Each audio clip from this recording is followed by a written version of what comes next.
โอฬารตระการยิ่งนะครับดังที่พระพุทธองค์ได้ตรัสไว้ว่าเปตานบูชาจักตาอุราราถ้าจะบูชาผู้ที่ล่วงลับดับขันท่านผู้นั้นเราต้องจัดอย่างโอฬารดังเช่นงานพระราชทานเพลิงศพพระเดชพระคุณพระวิสุทธิพระเดชพระคุณพระเทพวิสุทธิคุณพระเดชพระคุณหลวงพ่อพระเทพวิสุทธิคุณกุศลคันธวโรคณะสงฆ์คณะศรัทธาคณะศิษย์ได้ร่วมจิตเป็นเอกาสมณฉันท์พร้อมใจกันจัดบำเพ็ญกุศลนะครับทุกวันทุกคืนตลอดมานะครับ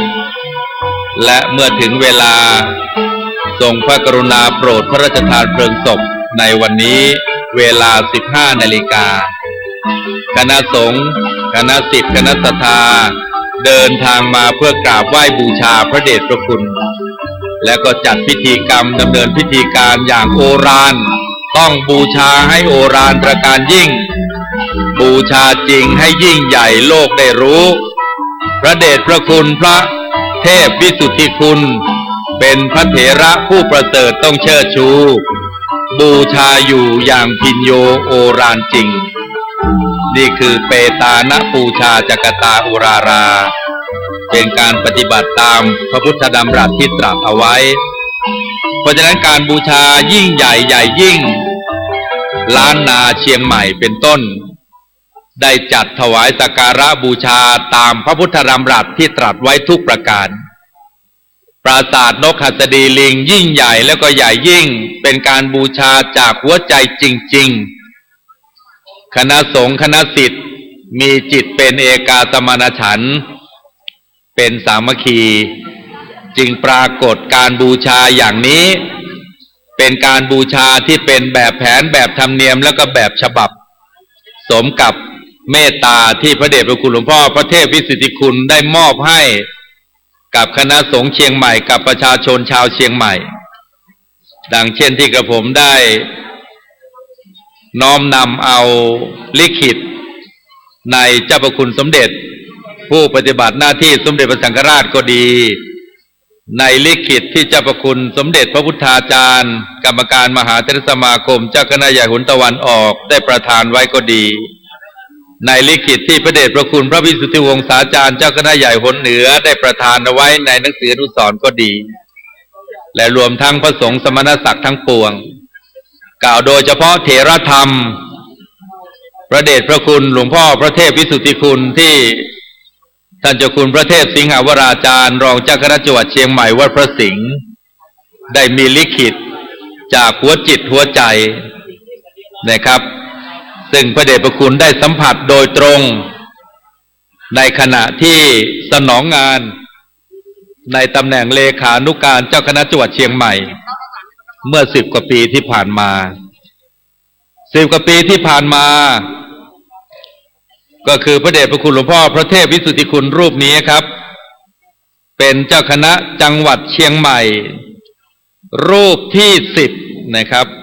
เนี่ยถ้าจำไม่ผิดเป็นเจ้าคณะจังหวัดเชียงใหม่นะครับในยุคนั้นพระเดชพระคุณหลวงพ่อได้ปฏิบัติศาสนกิจนะครับเป็นเจ้าคณะจังหวัดเชียงใหม่รูปที่10ปฏิบัติศาสนกิจอย่างเต็มกำลังสัพพะกำลังทั้งหมดทั้งมวลนะครับไม่ว่าจะเป็นโครงการแผ่นดินธรรมแผ่นดินทองของกองทัพภาคที่3ในยุคนั้นโครงการแผ่นดินธรรมแผ่นดินทองนี่เรืองรองอย่างยิ่งและพระธรรมวิทยากรประจำกองทัพภาคที่3ได้ติดตามโครงการนี้แม่ทัพภาคที่3ในยุคนั้นหลายท่านด้วยกันได้กราบอาราธนาพระเดชพระคุณพระเทพวิสุทธิคุณในสมัยที่ดำรงสมณศักดิ์ที่พระครูมงคลศิลวงศ์หรือดำรงสมณศักดิ์เป็นพระราชาคณะชั้นสามัญที่พระอุดมกิติมงคลไปเป็นพระธรรมวิทยากรไปเทศนาไปแสดงปาฐกถาธรรมหรือไปเสวนา ทั่วกองทัพภาคที่3เรื่องโครงการแผ่นดินธรรมแผ่นดินทองเนี่ยสำหรับผู้ที่ทำโครงการแผ่นดินธรรมแผ่นดินทองไม่ว่าจะเป็นคณะสงฆ์ก็ดีหรืออาณาจักรฝ่ายบ้านเมืองก็ดียังคงจำกันได้พระเดชพระคุณหลวงพ่อโปรดที่จะบันทึกบทเพลงหรือบทร้อยกรองหรือบทกลอนที่หลวงพ่อได้ลิขิตได้บันทึกเอาไว้แจกจ่ายให้กับคณะศิษยานุศิษย์เป็นลำดับมาอย่างเพลงโครงการแผ่นดินธรรมแผ่นดินทองที่หลวงพ่อวัดอุปารามโปรดมากแล้วก็บันทึกเสียงเมื่อก่อนนี้จะเป็นเทปคาสเซ็ตนะครับบันทึกเสียงเพลงนี้แจกจ่ายไม่มีแผ่นดินไหนที่จะให้ความสุขเสรีเศรษฐกิจสังคมดีเท่าแผ่นดินนี้แผ่นดินทองไม่มีแผ่นดินไหนร่วมใจรักใคร่ปรองดองพัฒนาเสริมสร้างไทยผองเท่าพี่น้องของแผ่นดินไทยพระประมุขคือขวัญชาติธรรมิกราชพระเกียรติเกริกไกรเป็นเบ้าหล่อหลอมดวงใจประชาธิปไตยรักษาแผ่นดินสุขจริงแผ่นดินฉันปัจจัยนั้นพออยู่พอกินการศึกษาอนามัยท้องถิ่นให้โลกได้ยินนี้แผ่นดินทองไม่มีชนชาติไหนจิตใจสะอาดทั้งผองสงบสว่างเรืองรองเท่าพี่น้องของแผ่นดินธรรมทำงานให้สนุกสนานเบิกบานเพราะปฏิบัติธรรมทำดีเพื่อความดีล้ำความชั่วไม่ทำนำจิตสดใสพระสัพพัญญูครูของโลกพ้นทุกโศกโลภโกรธหลงไหลอริยสัจขจัดทุกข์ไกรธรรมาธิปไตยรักษาแผ่นดินแล้วก็ท่อนสุดท้ายของเพลงนี้ที่หลวงพ่อโปรดมากชอบมากครับสุขจริงแผ่นดินฉันศีลธรรมนั้นใฝ่ใจทวินปฏิบัติบูชานิจศีลให้โลกได้ยินนี่แผ่นดินธรรมให้โลกได้ยินนี่แผ่นดินทองหลวงพ่อเดินทางไปประกาศธรรมนำแผ่นดินทั้งเป็นแผ่นดินธรรมเป็นแผ่นดินทองของกองทัพภาคที่3ในอดีตครับตลอดมาจึงเป็นที่เรื่องชื่อรือชาว่าเจ้าอาวาสวัดบุพารามในยุคนั้นปฏิบัติธรรมนะครับนำศรัทธาญาติโยมสู่ยุคแผ่นดินธรรมแผ่นดินทองอย่างอลังการพระเดชพระคุณพระเทพสิงหวราจารย์ได้เรียงร้อยได้บันทึกครับลิขิตเถรธรรมซึ่งพระเดชพระคุณได้สัมผัสโดยตรงในฐานะเลขานุการของพระเดชพระคุณหลวงพ่อเมื่อสมัยดำรงตำแหน่งเป็นเจ้าคณะจังหวัดเชียงใหม่ได้บันทึกเอาไว้ว่าพระเดชพระคุณหลวงพ่อพระเทพวิสุทธิคุณรูปนี้เป็นเลิศในหลายๆเรื่องที่หนึ่งคือเรื่องความกตัญญูหลวงพ่อเป็นพระมหาเถระที่ให้ความเคารพอุปชฌาย์อาจารย์ให้ความเคารพพระมหาเถระตลอดถึงบรรพชนอย่างไม่เคยขาดสำหรับผู้ที่ล่วงลับไปแล้วก็จะทำบุญอุทิศส่วนกุศลให้ตลอดเวลาโดยไม่รบกวนใครพระเถระผู้ใหญ่จะไปกราบไหว้ทั้งเป็นการส่วนตัวและก็ส่วนรวมหลวงพ่อก็จะพูดตลอดว่าไม่อยากรบกวนใครไม่อยากให้ใครเดือดร้อนเพราะตัวเราครับนี่คือความเป็นเลิศด้านความกตัญญูความเป็นเลิศต่อมาคือความเสียสละและเป็นพระนักสังคมสงเคราะห์เป็นที่ประจักษ์แก่คณะศิษยานุศิษย์และประชาชนทั่วไปว่าพระเดชพระคุณหลวงพ่อได้ทุ่มเทให้กับงานตลอดเวลาตอนเช้าก็จะออกจากวัดไปเยี่ยมเยือนประชาชนนำต้นไม้เมล็ดพันธุ์พืชนำขนมไปแจกเด็กครับหลวงพ่อชอบในงานสังคมสงเคราะห์เป็นชีวิตจิตใจเรื่องเศรษฐกิจพอเพียงได้ช่วยเหลือคนโครงการแผ่นดินธรรมแผ่นดินทองเป็นชีวิตจิตใจของพระเดชพระคุณหลวงพ่อเมื่อคราวมารับตำแหน่งรองเจ้าคณะจังหวัดเชียงใหม่ซึ่งต้องรับผิดชอบงานเผยแผ่งานหน่วยอบรมประชาชนประจำตำบลหลวงพ่อจะมีความสุขอยู่กับงานจนเป็นที่ปรากฏแก่คณะสงฆ์และก็ประชาชนทั่วไป พอได้มาเป็นเจ้าคณะจังหวัดเชียงใหม่หลวงพ่อก็ขอให้สำนักงานคณะสงฆ์จังหวัดเชียงใหม่ซึ่งอยู่ที่วัดพระสิงห์หลวงพ่อจะมาทำงานที่สำนักงานทุกวันอันนี้คือประเด็นที่สะท้อนให้เห็นว่าตาที่ธรรมวิริยธรรมที่พระเดชพระคุณหลวงพ่อพระเทพวิสุทธิคุณได้มุ่งมั่นได้บากบั่นได้ให้ความสำคัญกับศาสนกิจก็คือหน้าที่ของพระสงฆ์เมื่อพระเดชพระคุณได้รับพระบัญชาแต่งตั้งนะครับเป็นเจ้าคณะจังหวัดเชียงใหม่ก็มาทำงานที่สำนักงานและสำนักงานนั้นไม่ได้อยู่ที่วัดบุพารามตั้งอยู่ที่วัดพระสิงห์เหมือนเดิมต่อจากพระเดชพระคุณหลวงพ่อพระธรรมสิทธาจารย์อดีตเจ้าคณะจังหวัดเชียงใหม่รูปนั้นสำนักงานเจ้าคณะจังหวัดเชียงใหม่ซึ่งพระเดชพระคุณพระเทพสิงหวราจารย์ก็สนองงานทั้งอดีตเจ้าคณะจังหวัดเชียงใหม่องค์ก่อนก็คือหลวงพ่อพระธรรมสิทธาจารย์หลวงปู่หนูถาวรมหาเถระสำนักงานเจ้าคณะจังหวัดเชียงใหม่ก็จึงอยู่ที่วัดพระสิงห์การต่อมาเมื่อหลวงพ่อวัดบุพารามขึ้นดำรงตำแหน่งเป็นเจ้าคณะจังหวัดก็ยังคงมาปฏิบัติหน้าที่ในฐานะเจ้าคณะจังหวัดเชียงใหม่ที่สำนักงานวัดพระสิงห์ทุกวัน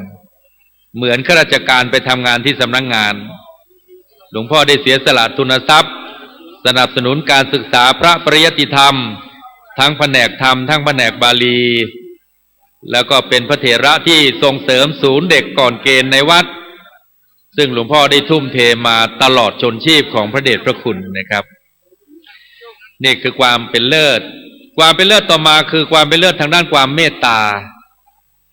หลวงพ่อมีเมตตาธรรมเสมอกันกับทุกคนนะครับเมตตากับหน่วยงานองค์กรไม่เลือกชั้นวรรณะจะมีปกติให้กำลังใจให้ข้อคิดให้คำแนะนำแล้วก็สนับสนุนในสิ่งที่ทำอย่างทั่วถึงทีเดียวหลวงพ่อไม่เคยปฏิเสธคนยากจนคนตกงานขอทานถ้าคนเหล่านี้มาขอไม่ว่าจะอยู่ที่วัดบุพารามหรือนอกวัดก็ตามหลวงพ่อไม่เคยทำให้เขาเหล่านั้นผิดหวังและก็เสียใจนะครับโดยเฉพาะกับเด็กๆพระเดชพระคุณพบเห็นที่ใดก็จะหยิบยื่นปัจจัยหรือสิ่งของให้ที่นั้นในรถเวลาเดินทางไปปฏิบัติศาสนกิจเนี่ยจะมีหมดครับมีพันธุ์พืชมีต้นไม้มีขนมนมเนยมีนมเป็นกล่องเป็นแพ็คนะฮะพอเห็นเด็กเดินข้างถนนนี่จะบอกคนขับรถพี่ต้อยนี่รู้ดีบอกให้หยุดรถแล้วก็มอบขนมนมเนยต่างๆเหล่านั้นให้กับเด็กข้างถนนเนี่ยเจอที่ไหนก็ให้ที่นั้นให้ทั้งเงินให้ทั้งขนมเมื่อเดินทางออกไปกิจนิมนต์หรือว่าตรวจงานคณะสงฆ์ในระหว่างทางเห็นคนหาบของมาขายหรือว่ามีของขายก็จะให้หยุดรถครับแล้วก็จะสอบถามพูดคุยจากนั้นหลวงพ่อก็จะเหมาของทั้งหมดเลยนะครับเหมาของขึ้นรถจ่ายเงินให้กับคนขายแม่ค้าพ่อขายแล้วก็หลวงพ่อก็จะนำไปแจกให้กับญาติโยมในที่ที่พระเดชพระคุณไปก็จะมีคนมาขอเงินมีคนมาขอสิ่งของพระเดชพระคุณจะมอบให้หมดแล้วก็มักจะพูดกับคนใกล้ชิดว่าชาติก่อนเราคงเป็นหนี้เขาเนี่ยครับเป็นปฏิปทาจริยวัตรที่พระเดชพระคุณได้ปฏิบัติมาตลอดชนชีพทีเดียวความเป็นเลิศต่อมาคือด้านความเป็นสมถะเรียบง่ายหลวงพ่อเป็นพระเรียบง่ายนะครับทุกคนที่ใกล้ชิดหลวงพ่อจะได้ยินประโยคหรือวลีของหลวงพ่อที่พูดอยู่บ่อยๆพอมีพอกินมีก็ฉันไม่มีก็เฉยเลยหมดกังวลนี่เป็นคำพูดที่ติดปากมีก็ฉันไม่มีก็เฉยเลยหมดกังวลพระเดชพระคุณปฏิบัติเช่นนี้มีอะไรก็ฉันตามนั้นไม่ทำให้ใครเดือดร้อนฉันง่ายๆอยู่ง่ายๆนี่แหละครับเป็นเลิศด้านความสมถะความเรียบง่ายทั้งหลายทั้งปวงเนี่ยครับในหนังสืออนุสรณ์งานพระราชทานเพลิงศพพระเดชพระคุณพระเทพวิสุทธิคุณกุศลคันธวโรได้ปรากฏทั้งประวัติก็ดีทั้งปฏิปทาจริยวัตรทั้งหลายทั้งปวงนะครับซึ่งในขณะเดียวกันนี่ต้องขอกราบเรียนนะครับงานบำเพ็ญกุศล งานออกเมนพระราชทานเพลิงศพหลวงพ่อพระเทพวิสุทธิคุณนะครับคณะศิษย์ซึ่งเป็นลูกหม้อที่พระเดชพระคุณหลวงพ่อได้ปลุกปั้นมาจากวัดบุพารามโอ้โหมีมากมายมีหลายท่านนะฮะต้องขอกราบประชาสัมพันธ์เพื่อเราท่านทั้งหลายได้รู้จักว่าอยู่เป็นสงฆ์ท่านก็เป็นศรีแก่พระศาสนาเมื่อลาสิกขาท่านก็มาช่วยพัฒนาชาติบ้านเมืองในตำแหน่งต่างๆศิษย์ลูกหม้อก้นกุฏิของพระเดชพระคุณหลวงพ่อพระเทพวิสุทธิคุณนี่ที่เป็นพระสงฆ์เป็นบรรพชิตมีหลายรูปเริ่มต้นตั้งแต่พระเดชพระคุณพระราชโพธิวรคุณด็อกเตอร์นะครับหรือมงคลนามที่เราท่านทั้งหลายรู้จักแต่เดิมก็คือพระมหาพายัพฉายาทิตาปุญโญสำเร็จปริญญาธรรม6ประโยคสำเร็จปริญญาตรีปริญญาโทเป็นด็อกเตอร์เป็นเจ้าคณะอำเภอดอยสะเก็ดเป็นเจ้าวาดวัดพระธาตุดอยสะเก็ดพระอารามหลวงนะครับพระเดชพระคุณหลวงพ่อพระราชโพธิวรคุณรูปนี้หลวงพ่อพระเทพวิสุทธิคุณได้ส่งให้ไปปฏิบัติหน้าที่แทนท่านในการบริหารกิจการคณะสงฆ์ที่อำเภอดอยสะเก็ดนะครับซึ่งบัดนี้นี่ได้รับพระราชทานเลื่อนสมณศักดิ์เป็นพระราชาคณะชั้นราชแล้วนะครับพระเดชพระคุณหลวงพ่อพระราชโพธิวรคุณก็ได้สนองงานรับใช้ในร่มบารมีของหลวงพ่อพระเทพวิสุทธิคุณมาอย่างบริบูรณ์สมบูรณ์ทุกด้านการปกครองเผยแผ่การศึกษาสาธารณูปการสาธารณสงเคราะห์ศึกษาสงเคราะห์จนปรากฏว่าวัดพระธาตุดอยสะเก็ดในบัดนี้ได้รับพระราชทานยกฐานะจากวัดราชเป็นพระอารามหลวงนะครับเป็นแห่งเดียวในฝั่งปิงตะวันออกนะครับจนที่สุดพระเดชพระคุณหลวงพ่อพระราชโพธิวรคุณก็ได้กราบตอบแทนพระคุณของหลวงพ่อพระเทพวิสุทธิคุณนะครับในการค้ำจุนพระพุทธศาสนาได้แสดงออกถึงความกตัญญูบูชาโดยเฉพาะได้แนะนำให้กับคุณแม่วรรณีปฐมาดิสัยได้มาสร้างอาคาร3ชั้นนะครับโดยใช้งบประมาณถึง9 ล้านบาทด้วยกันนะครับที่วัดบุพารามได้สนับสนุนให้คุณโยมธีรศักดิ์ไพโรจน์สถาพรซึ่งเป็นโยมในพระเดชพระคุณได้บำเพ็ญบุญรักษาบุญเดิมเพิ่มบุญใหม่เป็นเจ้าภาพสร้างซุ้มประตูโขง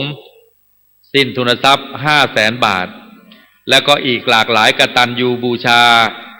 ในร่มบารมีของหลวงพ่อพระเทพวิสุทธิคุณที่วัดบุพารามนะครับและอื่นๆนี่กล่าวถึงศิษย์ก้นกุฏิของหลวงพ่อคือพระเดชพระคุณพระราชโพธิวรคุณเป็นพระราชาคณะชั้นราชแล้วและเป็นพระดีศรีสังคมซึ่งได้รับหลายโล่ถวายประกาศเกียรติคุณต่างๆมากมายนะครับรูปต่อมาก็คือท่านพระครูปริยัติยานุศาสตร์ด็อกเตอร์เช่นเดียวกันหรือที่ญาติโยมรู้จักกันในชื่อว่าในมงคลนามว่าพระมหาสวัยเทวปุญโญปัจจุบันนี้ก็เป็นเจ้าวาดวัดฝายหิงนะครับดำรงตำแหน่งเป็นรองเจ้าคณะอำเภอเมืองเชียงใหม่เป็นพระนักเทศน์เป็นพระปฏิบัติธรรมนำปฏิปทาของพระเดชพระคุณหลวงพ่อมาสานต่อรูปต่อมาคือหลวงพ่อพระครูประหลัดประจักษ์ตอนนี้ไม่ได้เป็นพระครูประหลัดแล้วนะฮะตอนนี้เป็นพระครูสัญญบัตรแล้วนะครับราชทินานามใดนี้เดี๋ยวต้องค้นนะครับเป็นพระครูสัญญบัตรแล้วนะครับเดิมก็คือพระอาจารย์ประจักษ์สิริวโนนี่ท่านจบอภิธรรมมหาบัณฑิตอัครมหาบัณฑิตจากประเทศเมียนมาปัจจุบันนี้ก็เป็นเจ้าสำนักปฏิบัติธรรมตานางเลนางอยู่ที่อำเภอดอยสะเก็ดนะครับนี่รูปนี้ก็เป็นศิษย์ของหลวงพ่อวัดบุพารามรูปต่อมาคือท่านพระครูอมรธรรมทัตหรือท่านพระมหาบุญส่งอมรทัตโตปัจจุบันก็คือเจ้าวาดวัดผันอ้นนะครับได้สนองงานในพระเดชพระคุณหลากหลายไม่ว่าจะเป็นงานด้านพระพุทธศาสนาวันสำคัญต่างๆทางพุทธศาสนางานศูนย์พิทักษ์พุทธศาสนาจังหวัดเชียงใหม่นะครับซึ่งเป็นที่ประจักษ์กันเป็นอย่างดี รูปต่อมาคือท่านพระครูโคสิทธิ์ปริยัติยาภรณ์ปัจจุบันก็คือเจ้าวาดวัดป่าแดงมหาวิหารนี่ก็เป็นศิษย์ก้นกุฏินะครับเป็นพระเผยแผ่เป็นพระนักวิชาการหรือแม้แต่กระทั่งท่านพระครูธีรสุตพจน์หรือท่านพระมหาสง่าธีรสังวโรด็อกเตอร์ปัจจุบันคือเจ้าวัดผาลาดและก็อีกหลากหลายตำแหน่งในมหาวิทยาลัยมหาจุฬาลงกรณราชวิทยาลัยรวมทั้งท่านพระครูโคสิทธิ์ปริยัติยาภรณ์ด้วยอันนี้คือฝ่ายคณะสงฆ์นะครับหรือแม้แต่กระทั่ง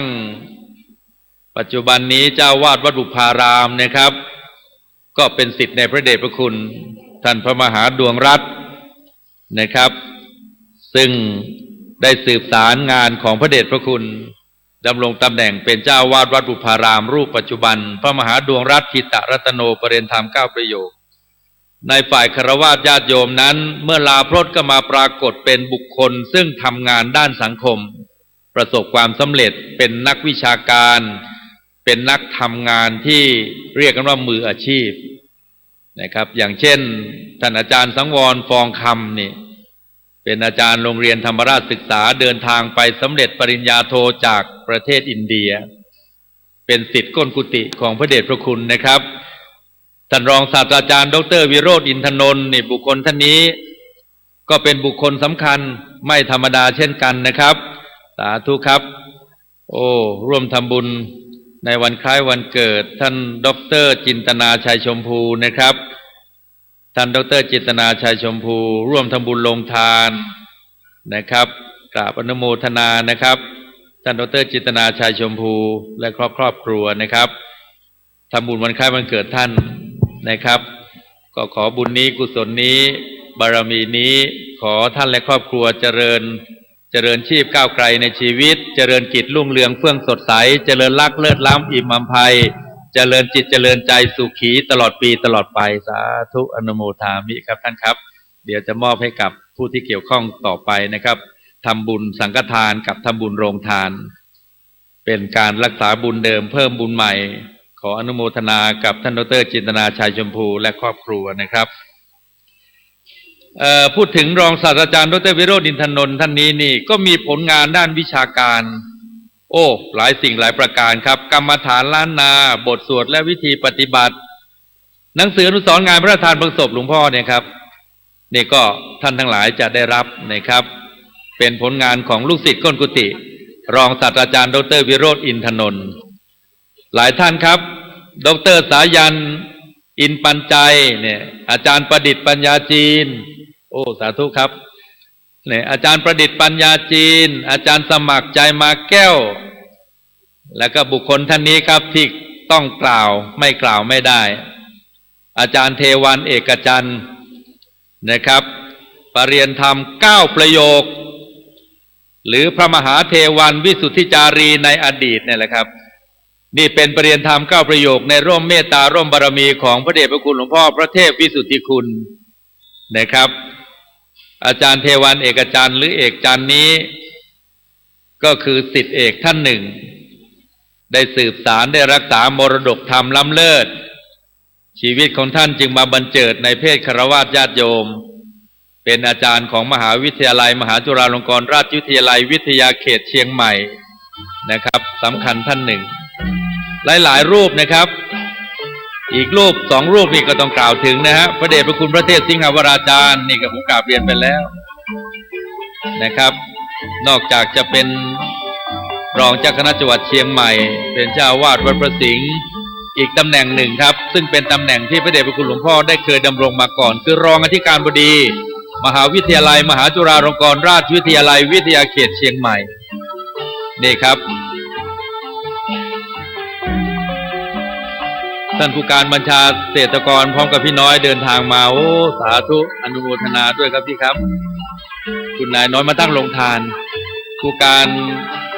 พลตำรวจตรีบัญชาเศรษฐกรนะครับนี่ได้เดินทางมาถวายสักการะบูชาพระเดชพระคุณหลวงพ่อนะครับกราบอนุโมทนานะครับกับท่านผู้การและพี่น้อยคุณนายของท่านนะครับอีกรูปหนึ่งครับที่กราบเรียนพระเดชพระคุณท่านเจ้าคุณพระพิพัฒน์วราพรในปัจจุบันนี้ก็เป็นเจ้าอาวาสวัดสุนทรธรรมทาน หรือวัดแคนางเลิ้งบ้านเก่าเมืองเกิดท่านก็อยู่ที่ดอยสะเก็ดนะครับเคยสนองงานในตำแหน่งเลขานุการเจ้าคณะอำเภอดอยสะเก็ดนะครับทั้งหลายทั้งปวงนี้เราจะเห็นว่าพระเดชพระคุณหลวงพ่อพระเทพวิสุทธิคุณได้ค้ำจุนพระสงฆ์สามเณรได้สร้างคนดีให้เกิดให้มีขึ้นในสังคมได้สร้างพระสงฆ์ให้เป็นสีแก่พระศาสนาจนกลายมาเป็นพระเถระผู้ใหญ่ที่คณะสงฆ์คณะศิษย์คณะศรัทธาได้กราบไหว้บูชาดังที่ปรากฏนะครับปราสาทนกหัสดีลิงยิ่งใหญ่เกิดขึ้นจากทุกดวงใจของคณะสงฆ์คณะศิษย์คณะศรัทธาครับ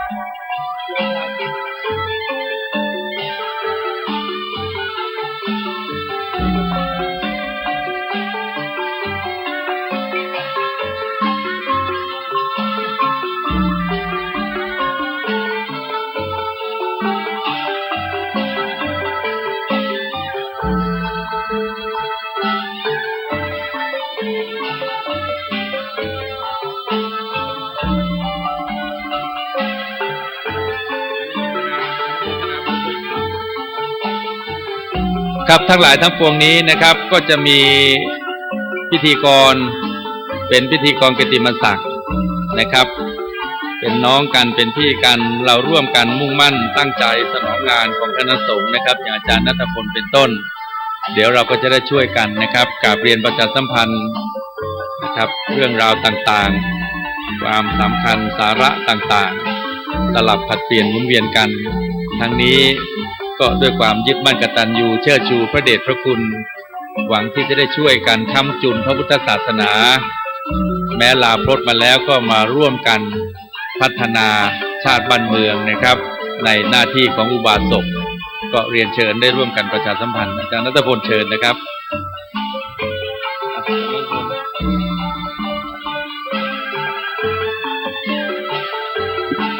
กับขอบพระคุณนะครับท่านอาจารย์พันเอกพิเศษนเรศจิตรักจากสำนักงานกองทัพบกกรุงเทพมหานครซึ่งเป็นศิษย์เก่าดีเด่นของมหาวิทยาลัยมหาจุฬาลงกรณราชวิทยาลัยนะครับและก็เป็นผู้หลักผู้ใหญ่อีกท่านหนึ่งที่สนองงานนะครับของคณะสงฆ์แห่งประเทศไทยคณะสงฆ์หนเหนือคณะสงฆ์ภาค7คณะสงฆ์จังหวัดเชียงใหม่ทางการบ้านเมืองและสนองงานในสถาบันชาติศาสนาพระมหากษัตริย์นะครับท่านอาจารย์ถือว่าในคณะฝ่ายพิธีกรรมพิธีการนะครับทั้งหลายทั้งมวลนะครับที่รู้สองน้องรู้หนึ่งก็เคารพนับถือท่านอาจารย์พันเอก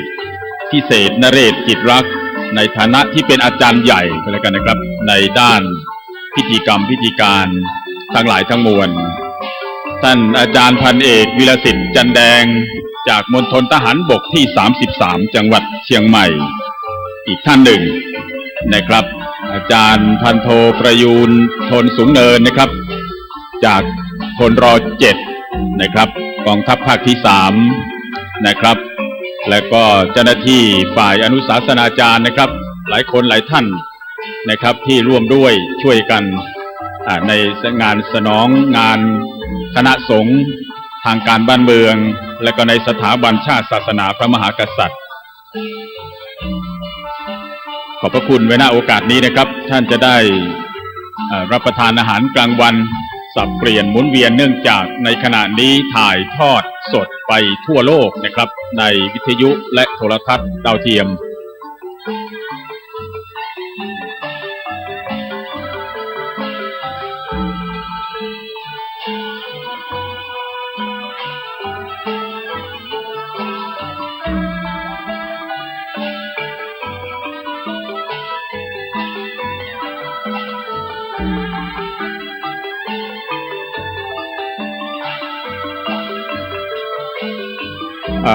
โตโยต้านะครับบอใบไม้นอหนู8606เชียงใหม่นะครับให้ลูกหลานนะครับปิดไฟเปิดไฟรถทิ้งไว้นะครับให้ลูกหลานได้ ปิดไฟด้วยครับเดี๋ยวแบตเตอรี่จะหมดนะครับโตโยต้าบอใบไม้นอนหนู8606เชียงใหม่ครับเปิดไฟทิ้งไว้แล้วก็ขอประกาศนะครับอนุโมทนาโรงทานนะครับที่ได้น้อมอุทิศถวายนะครับเป็นเจ้าภาพโรงทานงานพระราชทานเพลิงศพพระเดชพระคุณพระเทพวิสุทธิคุณวันนี้วันเสาร์ที่28มกราคม2560นะครับอันประกอบไปด้วยวัดสันทรายต้นกอกวัดช่างเคียนวัดป่าแพ่งพ่อเสรีแม่กิ่งแก้วสมบูรณ์แม่อำพันธ์ขันธสีมาพร้อมแม่ค้าตลาดเชียงใหม่นะครับวันนี้นำน้ำเมี่ยงซึ่งเป็นอาหารพื้นบ้านล้านนาของเราแกงฮังเลตำราพื้นบ้านล้านนาแล้วก็พม่านะครับเนาะขนมผลไม้นะครับตลอดทั้งวันในวันนี้คุณแม่วราพรแท้ตั้งครับร้านข้าวสารเท่าแก่น้อยตลาดเมืองใหม่คุณสิชาวิญญาณพร้อมครอบครัวข้าวคลุกกะปินะครับครอบครัวเคร่งครัดและญาติทุกคนทุกท่านนะครับผัดไทยคุณอุราวดีหรือคุณน้ำฝนนะครับลูกชิ้นหนึ่งคณะที่5นะครับชมรมผู้สูงอายุอาวุโสสัมพันธ์ชมรมโรงพยาบาลประสาทจังหวัดเชียงใหม่โรงเรียนบ้านธรรมปกรณ์จังหวัดเชียงใหม่อันนี้น้ำเก๊กฮวยนะครับโอเลี้ยงผลไม้ครับแล้วก็หลวงพ่อปานนะครับวัดป่าเทพขันติการามอำเภอแม่ริมจังหวัดเชียงใหม่พร้อมด้วยศิษยานุศิษย์ยมเจ้านะครับอันนี้ข้าวราดแกงนะครับผัดฟักทองและก็น้ำพริกไก่อนุโมทนาบุญหลวงพ่อปานและคณะญาติโยมศิษยานุศิษย์ด้วยนะครับวัดป่าเทพขันติการามอำเภอแม่ริมนะครับแล้วก็คณะที่7นะครับพงสวัสดิ์การพิมพ์นวรัตน์การพิมพ์ครับก๋วยเตี๋ยวหมูรสเด็ดนะครับขอประกาศอนุโมทนานะครับทางวิทยุคลื่นที่ถ่ายทอดสดอยู่ในขณะนี้และเทวบุตรเทวดาทั้งปวงทั้งหลายนะครับโปรดอนุโมทนารับทราบนะครับคณะที่8นะครับโรงทานธรรมรับอรุณครับวัดพระสิงห์วรมหาวิหารนะครับกาแฟน้ำดื่มแล้วก็ศูนย์พุทธศาสนาวันอาทิตย์วัดสวนดอกแล้วก็กลุ่มบวรนะครับวัดสวนดอกนะครับยำรวมแล้วก็บวชฟักทองนะครับแล้วก็คณะที่10นะครับองค์กรสาธารณประโยชน์รักเชียงใหม่51นี่ก็ขนมจีนน้ำเงี้ยวคณะที่11นะครับแม่อำไพสุทธิพัฒอนันต์ร้านข้าวต้มพุ้ยสวนดอกอันนี้ข้าวซอยนะครับซึ่งเป็นอาหารขึ้นชื่อนะมาเชียงใหม่ต้องได้กินข้าวซอยนะครับเพราะนั้นก็อนุโมทนาบุญด้วยคุณแขกนะครับลำดับที่12คุณแขกอันนี้ก็ข้าวเหนียวไก่ทอดผัดซีอิ๊วแล้วก็ศิษยานุศิษย์นะครับในพระเดชพระคุณหลวงปู่อีกแห่งหนึ่งนะครับคือสำนักวิปัสสนาสัญญโตนะครับอย่างที่ท่านอาจารย์พันเอกพิเศษนเรศจิตรักได้นำเรียนนะครับศิษยานุศิษย์ของพระเดชพระคุณหลวงปู่พระเทพวิสุทธิคุณมีทั้งพระมหาเถระพระสงฆ์องค์เนรและฆราวาสญาติโยมมากมายทั้งในและต่างประเทศอันนี้สำนักวิปัสสนาสัญญโตอำเภอดอยสะเก็ดจังหวัดเชียงใหม่นะครับข้าวเหนียวไก่ทอดที่เรารู้จักกันในนามแบบชาวบ้านเราคือพระอาจารย์ประจักษ์นี่แหละครับเนาะแล้วก็คณะที่14นะครับคุณธีรพงษ์มังคระนะครับน้ำส้มเกล็ดหิมะนะครับคณะที่15นะครับคุณพ่อประสิทธิ์คุณแม่สีผ่องสุริยวงศ์นะครับ พร้อมด้วยคณะลูกหลานญาติพี่น้องข้าวเงี้ยวผัดหมี่น้ำชากาแฟและอีกท่านหนึ่งครับที่ท่านอาจารย์พันเอกพิเศษนเรศจิตรักได้ทักทายกราบนำเรียนนะครับท่านพลตำรวจตรีบัญชาคุณนายอัชราเศรษฐกรผู้หลักผู้ใหญ่ของเราศิษยานุศิษย์ในหลวงปู่พร้อมครอบครัวครับเป็นเจ้าภาพคณะที่16นะครับข้าวมันสังขยาข้าวหมกงาและก็น้ำหวานครับคณะที่17ครับภูรินทร์สปานะครับคณะที่18ครอบครัวโชติปัทมนนท์นะครับคณะที่19คุณแม่อรไทยอรุณสิงห์พร้อมลูกหลานอันนี้ได้ถวายน้ำดื่มตลอดงานครับต่อไปนะครับคณะสงฆ์ตำบลช้างครานนะครับอันนี้กะเพราไข่ดาวเฉาก๊วยทุกวัดทุกวาพร้อมด้วยญาติโยมของแต่ละวัดนะครับคณะสงฆ์ตำบลช้างคลานคณะสงฆ์ตำบลท่าศาลาหนองป่าครั่งครับก๋วยเตี๋ยวน้ำนะครับคณะสงฆ์ตำบลช้างเผือกป่าตันก๋วยเตี๋ยวผลไม้หมี่กรอบนะครับแล้วก็คณะสงฆ์ตำบลป่าแดดคณะสงฆ์ตำบลวัดเกตคณะสงฆ์ตำบลสันผีเสื้อ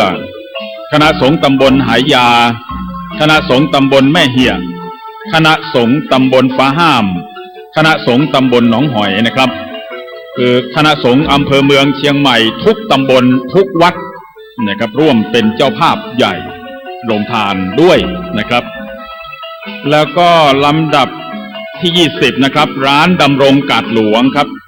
กาดหลวงเชียงใหม่ของเรานะครับหมูทอดไส้อั่วข้าวขาหมูขนมนะครับแล้วก็คณะที่21พระเดชพระคุณพระราชธีราภรณ์รองเจ้าคณะจังหวัดสระบุรีอันนี้ชากาแฟครับในนามศิษยานุศิษย์หลวงปู่นะครับจากจังหวัดสระบุรีครับวัดพุทธฉายนะครับแล้วก็32นะครับคณะแสงธรรมประทีปเจโตวิมุตตินะครับแสงธรรมประทีปเจโตวิมุตติอันนี้ข้าวขาหมูครับคณะที่13ครับร้านเนตรดวงดาวกำแพงดินโรงหมูครับข้าวเหนียวหมูทอดคณะที่34แม่เลี้ยงบุญมาวงตุ่นนะครับจากชุมชนศรัทธาวัดเจ็ดยอดพระอารามหลวงพร้อมด้วยลูกหลานญาติพี่น้องนะครับอันนี้ผัดไทยคณะที่35ครับบ้านหนองตองนะครับพ่อแก้วแม่ชุลีแสงปันนะครับน้ำหวานนะครับข้าวเงี้ยวนะครับขนมเทียนแก้วนะครับอนุโมทนาบุญด้วยคณะที่36พระเดชพระคุณพระเทพพระโกศลที่ปรึกษาเจ้าคณะภาค7วัดศรีโสดาพระอารามหลวงพระเดชพระคุณพระวิมลมุนีนะครับท่านพระครูปัญญาสังฆการนะครับพร้อมด้วยผู้ช่วยเจ้าวาดพระอารามหลวงนะครับพระภิกษุสงฆ์องค์สามเณร400-500รูปของวัดศรีโสดาพระอารามหลวงและพี่น้องสาธุชนบ้านห้วยแก้วนะครับตำบลสุเทพร่วมเป็นเจ้าภาพกาแฟสดในวันนี้ครับวัดฝายหินมหาวิทยาลัยเชียงใหม่นะครับซึ่งมีหลวงพ่อพระครูปริยัติยานุศาสตร์หรือด็อกเตอร์พระมหาสวัยนะครับเจ้าอาวาสรองเจ้าคณะอำเภอเมืองเชียงใหม่อาจารย์ประจำมจร.เชียงใหม่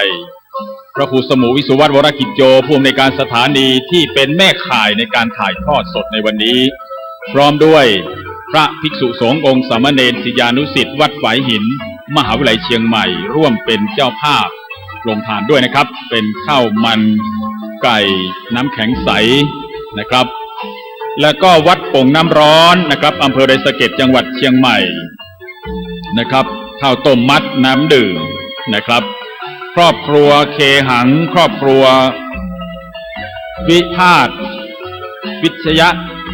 สกุลนะครับอันนี้ขนมจีนข้าวเงี้ยวแล้วก็ส้มตำนะครับส้มนะครับส้มผลส้มนะครับแล้วก็คณะศิษย์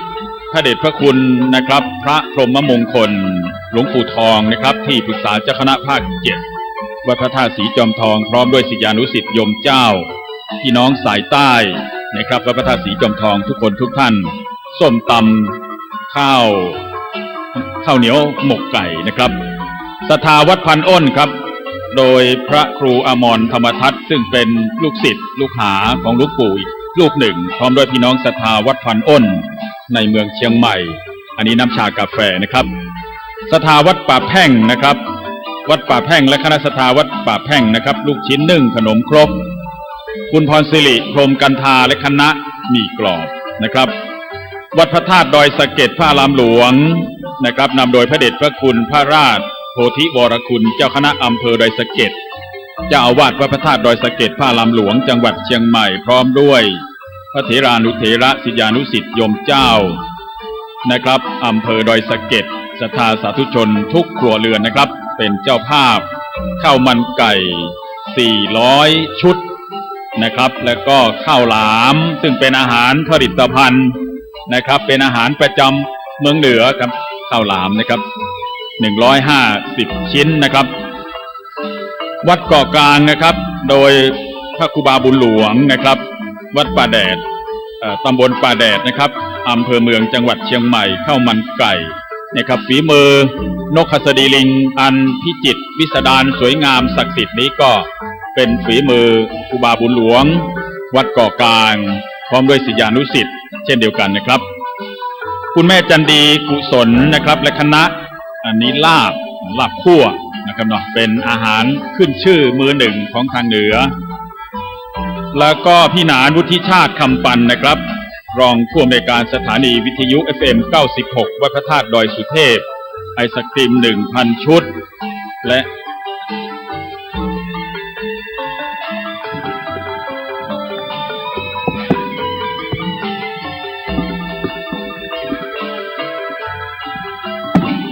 แล้วก็กลุ่มศรัทธาธรรมเชียงใหม่นะครับอันนี้ก็ชากาแฟขนม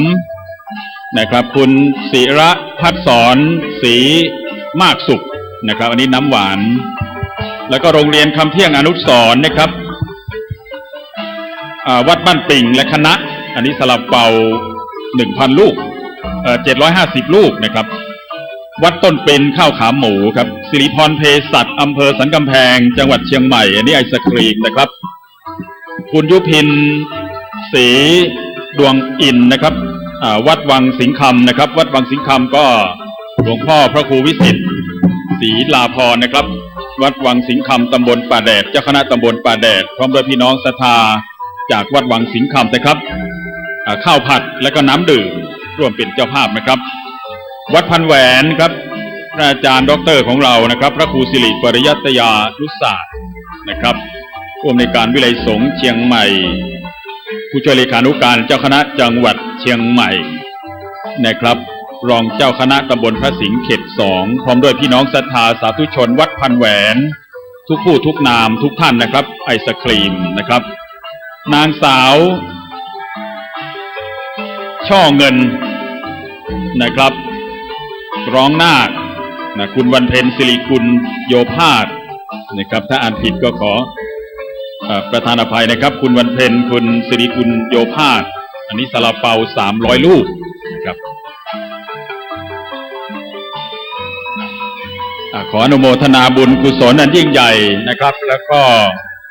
ทั้งสมณศรัทธาและมูลศรัทธาเจ้าภาพนะครับแล้วก็ที่ได้ลงชื่อแล้วก็ดี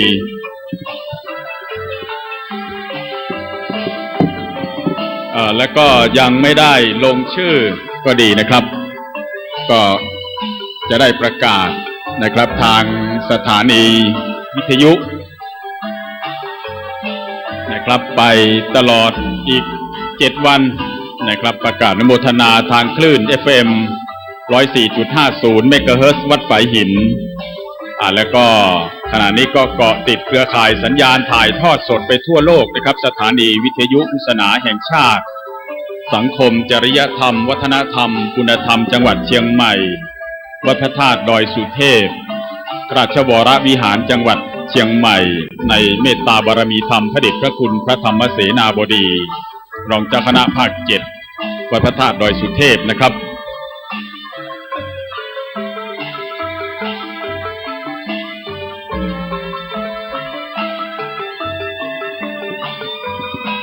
แล้วก็พระครูประหลัดสุรเดชศิริสุวรรณโนนะครับวัดยางกวงนะครับศิษย์เอกวัดพระธาตุดอยสุเทพอีกรูปหนึ่งนะครับผู้อำนวยการสถานีวิทยุวัดพระธาตุดอยสุเทพพร้อมด้วยทีมงานเจ้าหน้าที่ช่างเทคนิคทุกท่านนะครับสถานีวิทยุวัดหนองกายครับพระครูประหลัดประเสริฐนะครับผู้อำนวยการสถานีอำเภอแม่แตงจังหวัดเชียงใหม่ FM 99.75 เมกะเฮิรตซ์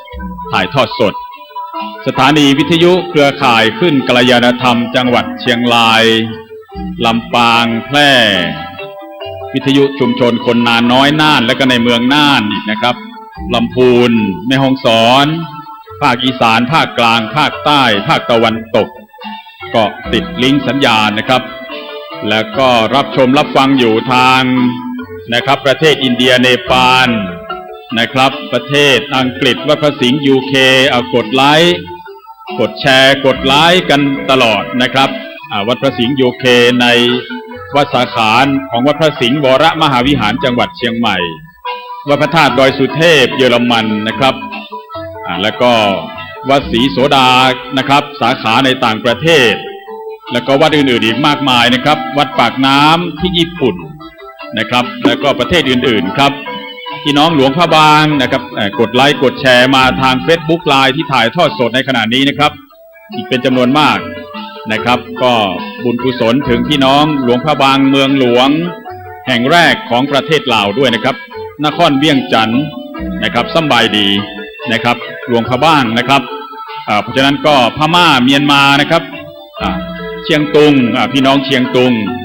ญาติพี่น้องเราท่านทั้งหลายครับที่รับชมรับฟังอยู่ในขณะนี้ขอบพระคุณทุกท่านถือว่าได้ร่วมทำบุญร่วมกันนะครับกุญแจรถนะครับหมายเลขจอจานสบฤษีเชียงใหม่498ท่านลืมกุญแจรถไว้นะครับตอนนี้มีเจ้าหน้าที่ได้นำมามอบให้ที่กระผมนี่แหละครับมอนิเตอร์กลางบนพระวิหารนะครับท่านที่ลืมกุญแจรถนะครับจอจานสบฤษีเชียงใหม่498นะครับลืมกุญแจรถไว้มารับที่ผมนะครับจะได้คืนสำหรับพี่น้องศรัทธาสาธุชนนะครับในขณะนี้ที่มณฑลพิธีวัดสวนดอกพระลำหลวงจังหวัดเชียงใหม่เพิ่งจะเริ่มพิธีในเวลา 13 นาฬิกาอีกครั้งหนึ่งถ้าท่านพักอยู่ทางด้านล่างนะครับเนื่องจากทุกวันก็กว้างขวางนะครับพี่น้องครับกว้างขวางแต่ว่าวันนี้เนื่องจากมีพี่น้องท่านสาธุชนทุกท่านนะครับทั้งในและต่างประเทศนะครับได้เดินทางมาจำนวนมากท่านอยู่ข้างล่างอาจจะไม่มีที่พักนะครับก็ขึ้นมาบนวิหารได้นะครับเย็นโอถงนะครับด้วยเมตตาบารมีพระมหาเถระในอดีตนะครับเจ้านายฝ่ายเหนือนะครับท่านสาธุชนนะครับโดยเฉพาะอย่างยิ่งครูบาเจ้าศรีวิชัยนักบุญอมตะแห่งล้านนาพร้อมคณะสงฆ์ทั้งปวงพี่น้องสาธุชนทุกท่านได้สร้างวิหารอันยิ่งใหญ่นี้นะครับถ้านั่งพับเพียบในบรรจุได้เป็นหมื่นนะครับแล้วก็โรงทานนะครับที่ไม่ได้ประกาศก็ดีรายชื่อตกหล่นหรือว่าอาจจะมีอยู่หลายฉบับนะครับโรงทานเพิ่มเติมนะครับโรงทานของท่านพระครูณัฐพิพัฒน์ณัฐกโรนะครับหรือพระครูไก่วัดหมูบุญนะครับพร้อมโดยพี่น้องศรัทธาวัดหมูบุญนะครับซึ่งเป็นอีกวัดหนึ่งที่ฟื้นฟูให้วัดมีพระสงฆ์จำพรรษาในเมตตาบารมีของคณะสงฆ์ทั้งปวงและคณะสงฆ์วัดดอยสุเทพนะครับที่ได้รับมอบหมายจากคณะสงฆ์นะครับหลายสิบวัดนะครับวัดหมูบุญนะครับหรือวัดโชติกุลสุวรรณารามนะครับอันนี้ก๋วยเตี๋ยวขนมจีนน้ำเงี้ยวต้มตำผลไม้ขนมนะครับแกงฟักไก่แกงฮังเลและก็แม่หลวงทิตยาต่อใจครับแม่ทับทิมจันทระบุญวงศ์แม่บัวเขียวกันทาแล้วก็บ้านล้องบ้านโขงขาวอำเภอหางดงจังหวัดเชียงใหม่ร่วมทำบุญเป็นเจ้าภาพโรงทานด้วยถ้ารายชื่อตกหล่นนะครับก็ขอเมตตาจดรายชื่อ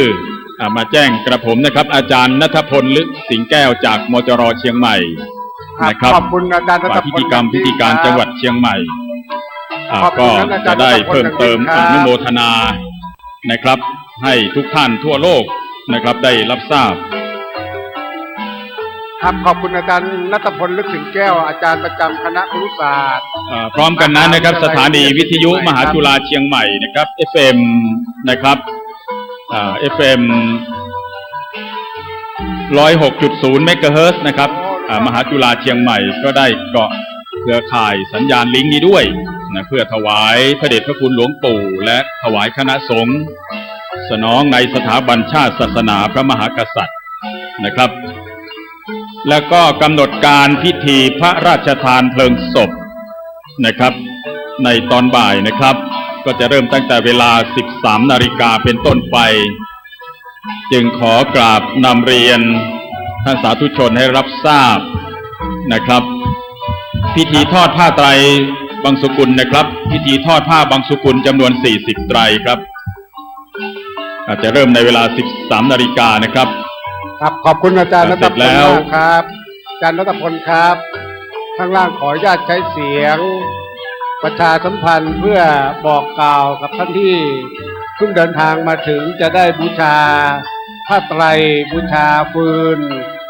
ก็มีพระคุณเจ้าคอยอำนวยความสะดวกมีนิสิตจากมหาวิทยาลัยมหาจุฬาลงกรณราชวิทยาลัยวิทยาเขตเชียงใหม่ส่วนราคานั้นตามแต่จิตศรัทธาครับในสถานีนะครับถ้าลิงก์สัญญาณข้างล่างนะครับถ้าลิงก์สัญญาณข้างล่างพร้อมกันเป็นมอนิเตอร์เดียวผมก็จะได้หยุดทางข้างบนวิหารนี้นะครับเพื่อจะได้ลงไปรวมกันที่ด้านล่างนะครับที่ท่านอาจารย์ประสาทสุกเกษมได้นำเรียนอยู่ข้างล่างนะครับกราบเชิญอาจารย์ประสาทสุกเกษมแล้วก็ลิงก์สัญญาณทั่วบริเวณงานด้วยนะครับขอบคุณครับอาจารย์ครับขอเรียนเชิญอาจารย์รัตพลด้านล่างด้วยครับอาจารย์ครับร่วมด้วยช่วยกันครับตรงนี้นะครับพอดีมีศรัทธาพี่น้องประชาชนมาจากหลายท้องที่หลายภูมิภาคอาจจะไม่เข้าใจธรรมเนียมว่าเวลามางานอย่างนี้แล้วจะปฏิบัติอย่างไรอยากจะทำบุญอย่างไรก็ขออนุญาตใช้เสียงนี้กราบเรียนเพื่อกรุณาทราบว่า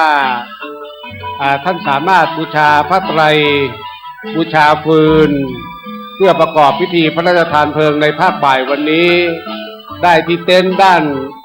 ขวามือของท่านนะครับที่ใต้ต้นโพนะครับมีเต็นท์อยู่2 หลังหลังหนึ่งก็จะมีบริการผ้าไตรกับฟืนหรือว่าคำเมืองว่าหลัวแล้วก็มีอีกเต็นท์หนึ่งพระคุณเจ้าก็จะนั่งเพื่อรออธิษฐานจิตพิจารณาก็ขอเรียนเชิญท่านทางด้านโน้นได้เลยนะครับเพราะว่าหลายท่านมาถามว่าจะทำบุญอย่างไรมางานนี้เลยก็ผมกับอาจารย์รัตพลแล้วก็หลายๆท่านในทีมงานขออนุญาตใช้เสียงนี้กราบเรียนเพื่อกรุณาทราบนะครับว่าเรามีผ้าไตรมีฟืนให้ท่านบูชาตามอัธยาศัยราคานะครับเราไม่ได้กำหนดกฎเกณฑ์เท่าไหร่ก็สุดแท้แต่นะครับ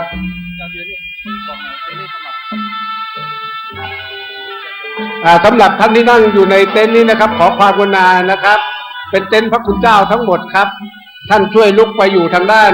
ขวามือของท่านครับขอบพระคุณอย่างยิ่งครับด้วยความเคารพครับด้วยความเคารพจริงนะครับเพราะว่าสำหรับเต็นท์2 หลังตรงนี้นะครับที่กับผมยืนนี้เพื่อจะได้นิมนต์พระคุณเจ้าพระเถรานุเถระและก็พระสงฆ์องค์พระเจ้าจำนวนหลายร้อยรูปด้วยกันนะครับที่มาในงานวันนี้จะได้นั่งตรงนี้นะครับขอสงวนสิทธิ์ไว้ขอบคุณทุกท่านครับหรือว่าเพื่อความสะดวกบนพระวิหารก็เย็นสบายดีนะครับถ้าเก้าอี้ด้านล่างไม่พอ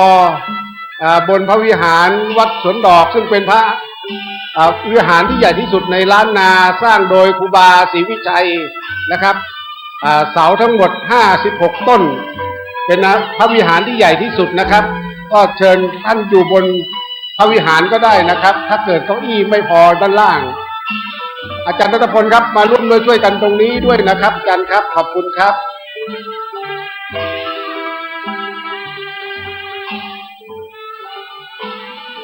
ครับขอบพระคุณทุกท่านนะครับที่ให้ความร่วมมือที่กับผมกราบเรียนด้วยความเคารพนะครับว่าบริเวณตรงนี้ที่ผมยืนนี้เพื่อพระคุณเจ้านะครับจะได้เป็นที่นั่งของพระคุณเจ้านะครับพระเถรานุเถระและตลอดจนพระสงฆ์ทุกรูปที่มาในงานนะครับแล้วก็อี้ขาวที่มณฑลพิธีนั้นเราขอสงวนไว้สำหรับท่านที่แต่งชุดปกติขาวแล้วก็ข้าราชการชั้นผู้ใหญ่ที่จะมาร่วมในงานวันนี้ครับขอบคุณครับ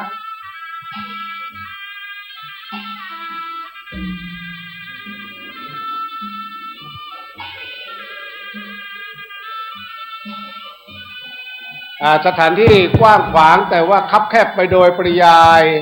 เนื่องจากท่านพี่น้องประชาชนมากันจำนวนมากมายมาทุกภาคส่วน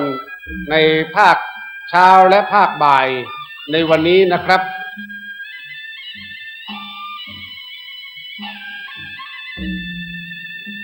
ครับส่วนการบริการอำนวยความสะดวกจากมหาวิทยาลัยมหาจุฬาลงกรณราชวิทยาลัย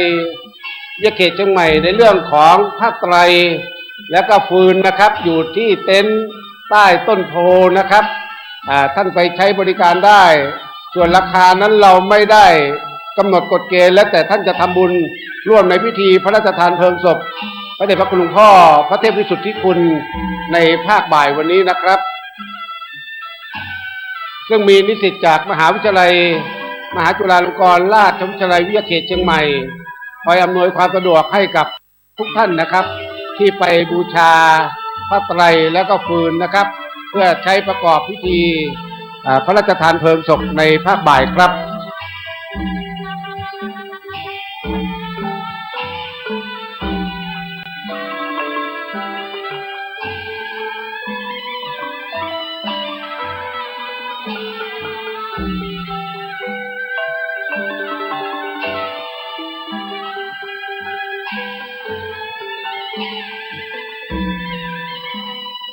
ขออนุญาตใช้เสียงครับอาจารย์ณัฐพล ลึกสินแก้วครับมาบริเวณมณฑลข้างล่างด่วนนะครับอาจารย์ครับขอบคุณครับ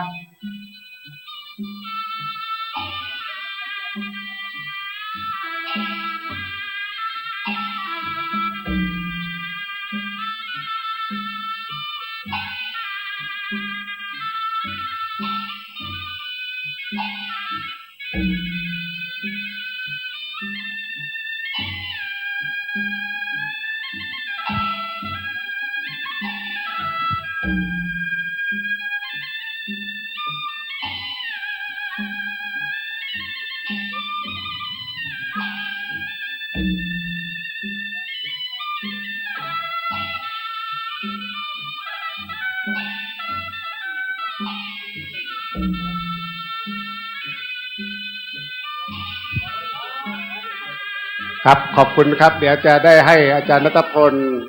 ร่วมด้วยช่วยกันทุกภาคส่วนนะครับในการแจ้งขั้นตอนพิธีการพิธีพระราชทานเพลิงศพพระเดชพระคุณหลวงพ่อพระเทพวิสุทธิคุณอดีตเจ้าคณะจังหวัดเชียงใหม่อดีตประธานสภาวิทยาเขตเชียงใหม่มหาวิทยาลัยมหาจุฬาลงกรณราชวิทยาลัยวิทยาเขตเชียงใหม่ซึ่งวันนี้เป็นวันสุดท้ายที่จะได้คืนสรีระของพระเดชพระคุณหลวงพ่อสู่ธรรมชาติดินคืนสู่ดินน้ำคืนสู่น้ำไฟคืนสู่ไฟลมคืนสู่ลมนะครับนั้นก็ขอกราบขอบพระคุณทุกท่านที่ได้ร่วมอนุโมทนาไปบูชาผ้าไตรบูชาฟืนเพื่อใช้ประกอบพิธีในการพระราชทานเพลิงศพพระเดชพระคุณหลวงพ่อในครั้งนี้นะครับ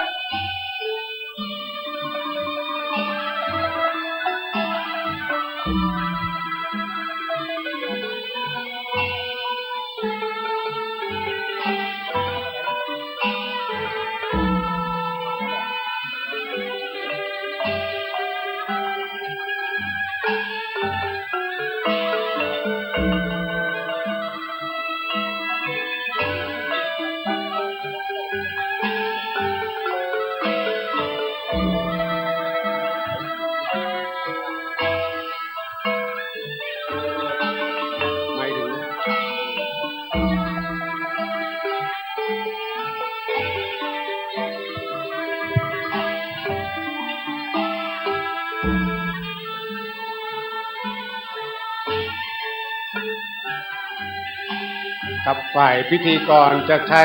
โพเดียมตรงนี้นะครับในการประชาสัมพันธ์กราบเรียนเพื่อกรุณาทราบทุกขั้นตอนในการประกอบพิธีพระราชทานเพลิงสรีระของพระเดชพระคุณหลวงพ่อพระเทพวิสุทธิคุณในภาคบ่ายวันนี้นะครับเก้าอี้ที่จัดเตรียมไว้อาจจะไม่พอข้างล่างนะครับเรามีบนพระวิหารหลวงนะครับมากมายนะครับเพื่อความสะดวกนะครับ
ครับสำหรับท่านที่บูชา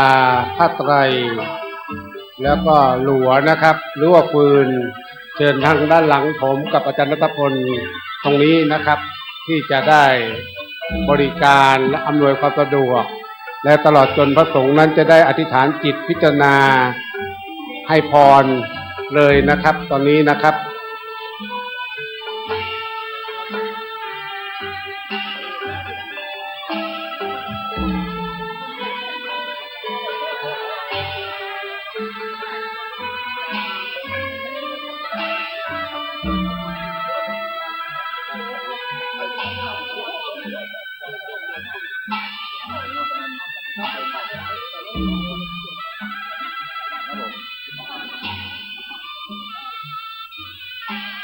กับพระเดชพระคุณหลวงพ่อนั้นมีจริยวัตรที่งดงาม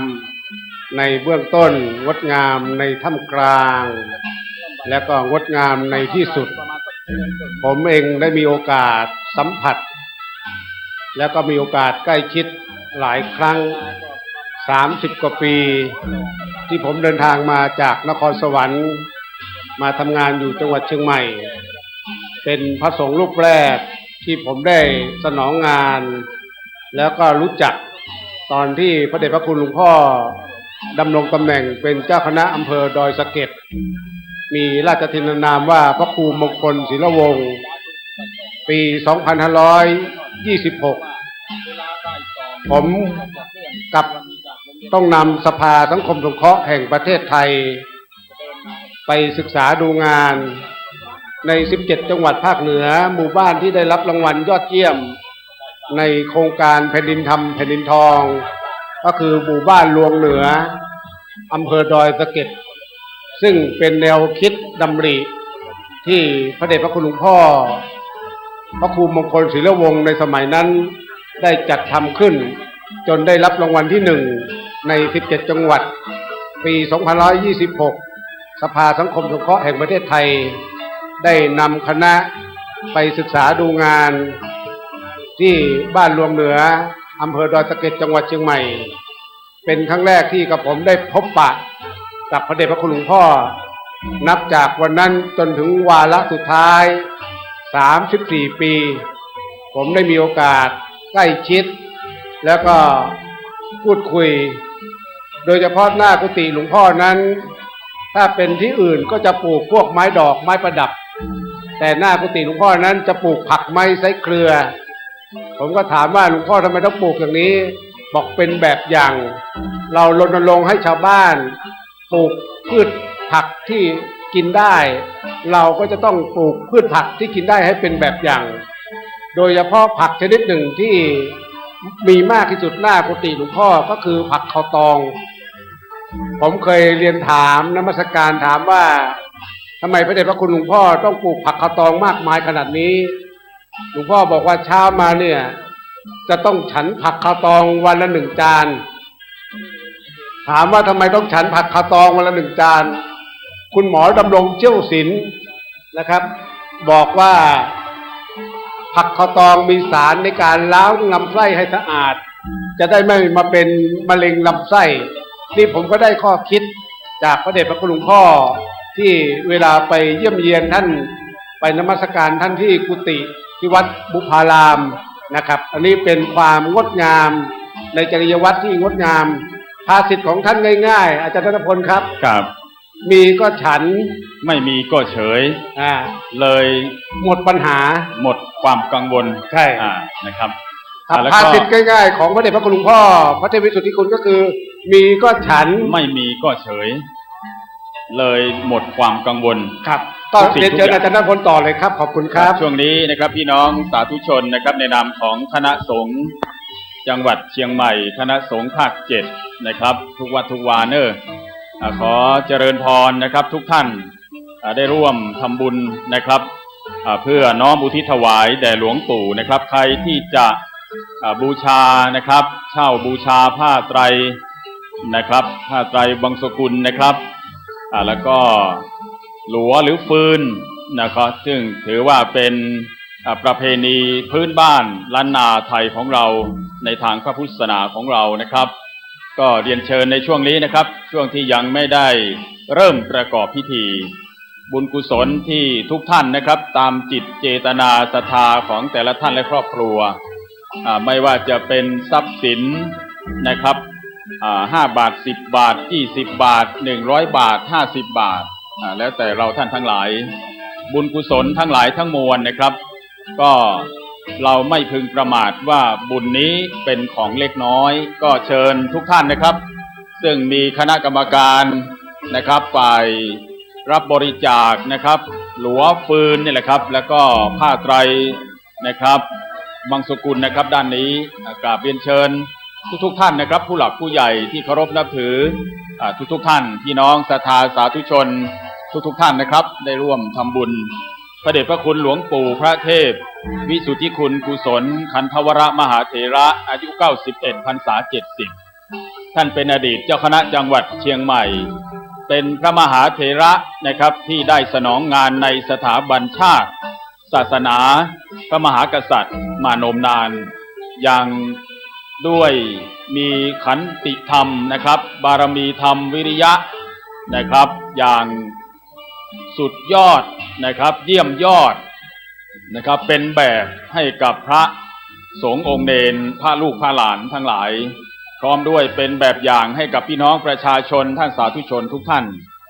พระคุณท่านเป็นพระที่ไม่เก็บไม่สะสมมีชีวิตสมถะเรียบง่าย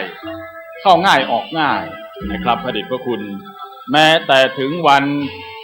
มรณภาพเมื่อวันที่6 เมษายน 2559พระเดชพระคุณที่ญาติโยมคณะสงฆ์ร่วมทำบุญกับพระเดชพระคุณมานะครับก็ได้ภาษาเหนือภาษาพระเรียกว่าได้ก่อสร้างสิ่งต่างๆนะครับร่วมพัฒนาประเทศชาติของเราสนองงานในสถาบันชาติศาสนาพระมหากษัตริย์มานมนานนะครับก็มีจตุปัจจัยอยู่ในย่ามนะครับในย่ามเพียง300 กว่าบาทในบัญชีธนาคารต่างๆไม่มีนะครับหลวงปู่ไม่มีบัญชีนะครับนี่ก็คือเป็นวิถีดำเนินชีวิตที่ได้ปฏิบัติตามคำสั่งสอนขององค์พุทธบิดรนะครับสมเด็จพระชินวรสัมมาสัมพุทธเจ้านะครับขอบคุณหนังสือพิมพ์ทุกๆฉบับนะครับอย่างหนังสือพิมพ์ไทยนิวหน้าใหญ่เลยนะครับเป็นคอลัมน์พิเศษนะครับหน้าสุดท้ายเต็มหน้าเลยนะครับเพื่อน้อมอุทิศถวายพระเดชพระคุณพระเทพวิสุทธิคุณอดีตเจ้าคณะจังหวัดเชียงใหม่นะครับครับขออนุญาตนิดหนึ่งแทรกนิดหนึ่งครับเจ้าหน้าที่ฝ่ายหนังสือนะครับแจ้งว่า หนังสือทั้ง2 เล่มทั้งปกสีเหลืองและปกสีน้ำเงินนั้นมีประวัติหลวงพ่อทั้ง2 เล่มเพราะนั้นท่านที่รับสีน้ำเงินแล้วกรุณาอย่ารับสีเหลืองหรือว่ารับสีเหลืองแล้วอย่ารับสีน้ำเงินเพราะว่าขอท่านละเพียงแค่1 เล่มพอหนังสือจะไม่พอเนื่องจากพี่น้องประชาชนมากันจำนวนมากมายนะครับขอความกรุณานะครับหนังสือหลวงพ่อนั้นขอรับเพียงแค่ท่านละ1 เล่มจะสีเหลืองหรือว่าสีน้ำเงินก็เพียงแค่เล่มเดียวนะครับเพื่อเรากระจายให้กับทุกท่านที่มาร่วมงานครับก็รถนะครับรถ Honda เก๋งสีแดงนะครับกไก่ลอลิง5439เชียงใหม่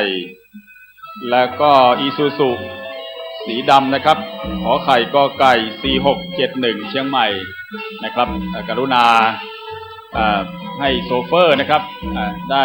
ดูแลในเรื่องของการจราจรให้สะดวกเนาะในการเข้าออกด้วยนะครับไปที่รถของท่านด้วยนะครับแล้วก็ขอพระนิสิตนะครับพระนิสิตฝ่ายบรรพชิตนะครับเนาะมจรนะครับเชียงใหม่แล้วก็นิสิตนะครับชายนะครับจำนวน30รูปคนนะครับพระนิสิตและก็นิสิตนะครับ30รูปคนมาเตรียมความพร้อมนะครับณมณฑลพิธีเพื่อซักซ้อมทำความเข้าใจ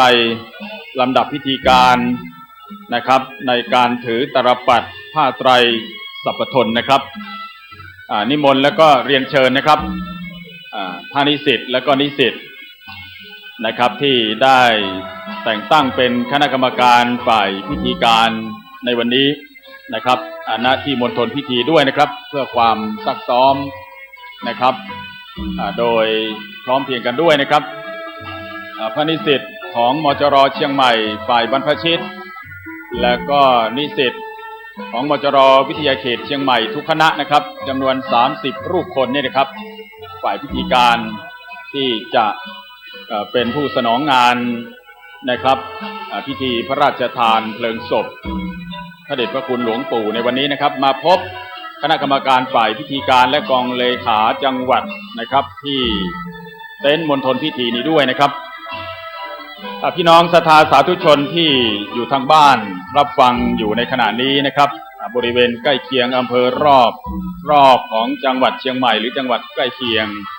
นะครับก็เชิญทุกท่านมาร่วมพิธีในภาคบ่ายนะครับซึ่งจะยาวไปถึงเวลา20:00 นนะครับและก็รถสตาร์ด้านะครับมิตซูบิชิกไก่มอม้า4174เชียงใหม่นะครับมิตซูบิชิสตราด้านะครับหมายเลขกไก่มอม้า4174เชียงใหม่ขอเมตตาท่านโชเฟอร์ช่วยย้ายรถเพื่อความสะดวกนะครับในการด้านการจราจรนะครับจึงกราบนำเรียนพี่น้องสาธุชนทุกท่านด้วยนะครับยวดยานพาหนะงานใหญ่งานหลวงนะครับบางอย่างเราอาจจะหลงลืมนะครับลงจากรถก็ลงเลยนะครับประตูหน้าต่างประตูไม่ได้ปิดหรือจับโทรศัพท์มาโทรหาลูกหลานวางไว้ท้ายรถลืมอีกนะครับเพราะฉะนั้นก็มันเป็นธรรมชาติเป็นธรรมดานะครับก็ถ้ามีอะไรที่จะประกาศนะครับก็แจ้งได้ที่กลองกลางมอนิเตอร์ตรงนี้นะครับบนโพเดียมแห่งนี้เพื่อจะได้ประชาสัมพันธ์ทุกเรื่องราวนะครับให้ทุกท่านได้รับทราบส่วนพี่น้องประชาชนที่อยู่ทางบ้านนะครับในห้างสรรพสินค้าร้านสะดวกซื้อในรถในเรือนะครับทั้งหลายทั้งมวลนะครับอันนี้ก็รายงานสดๆนะครับจากมณฑลพิธีนะครับปราสาทเมนใหญ่นะครับปราสาทนกหัสดีลิงนะครับกลางข่วงแก้วอารามพระอารามหลวงวัดสวนดอกพระอารามหลวงที่นี่ซึ่งสวยสดงดงามนะครับมีพระบรมธาตุเจ้าวัดสวนดอกและพระธาตุบริวารนะครับซึ่งเป็นพระธาตุผู้ภาษาชาวบ้านเราคือพระธาตุพี่พระธาตุน้องวัดพระธาตุดอยสุเทพราชวรวิหารข้างหลังก็เป็นกู่เจ้านายฝ่ายเหนือนะครับ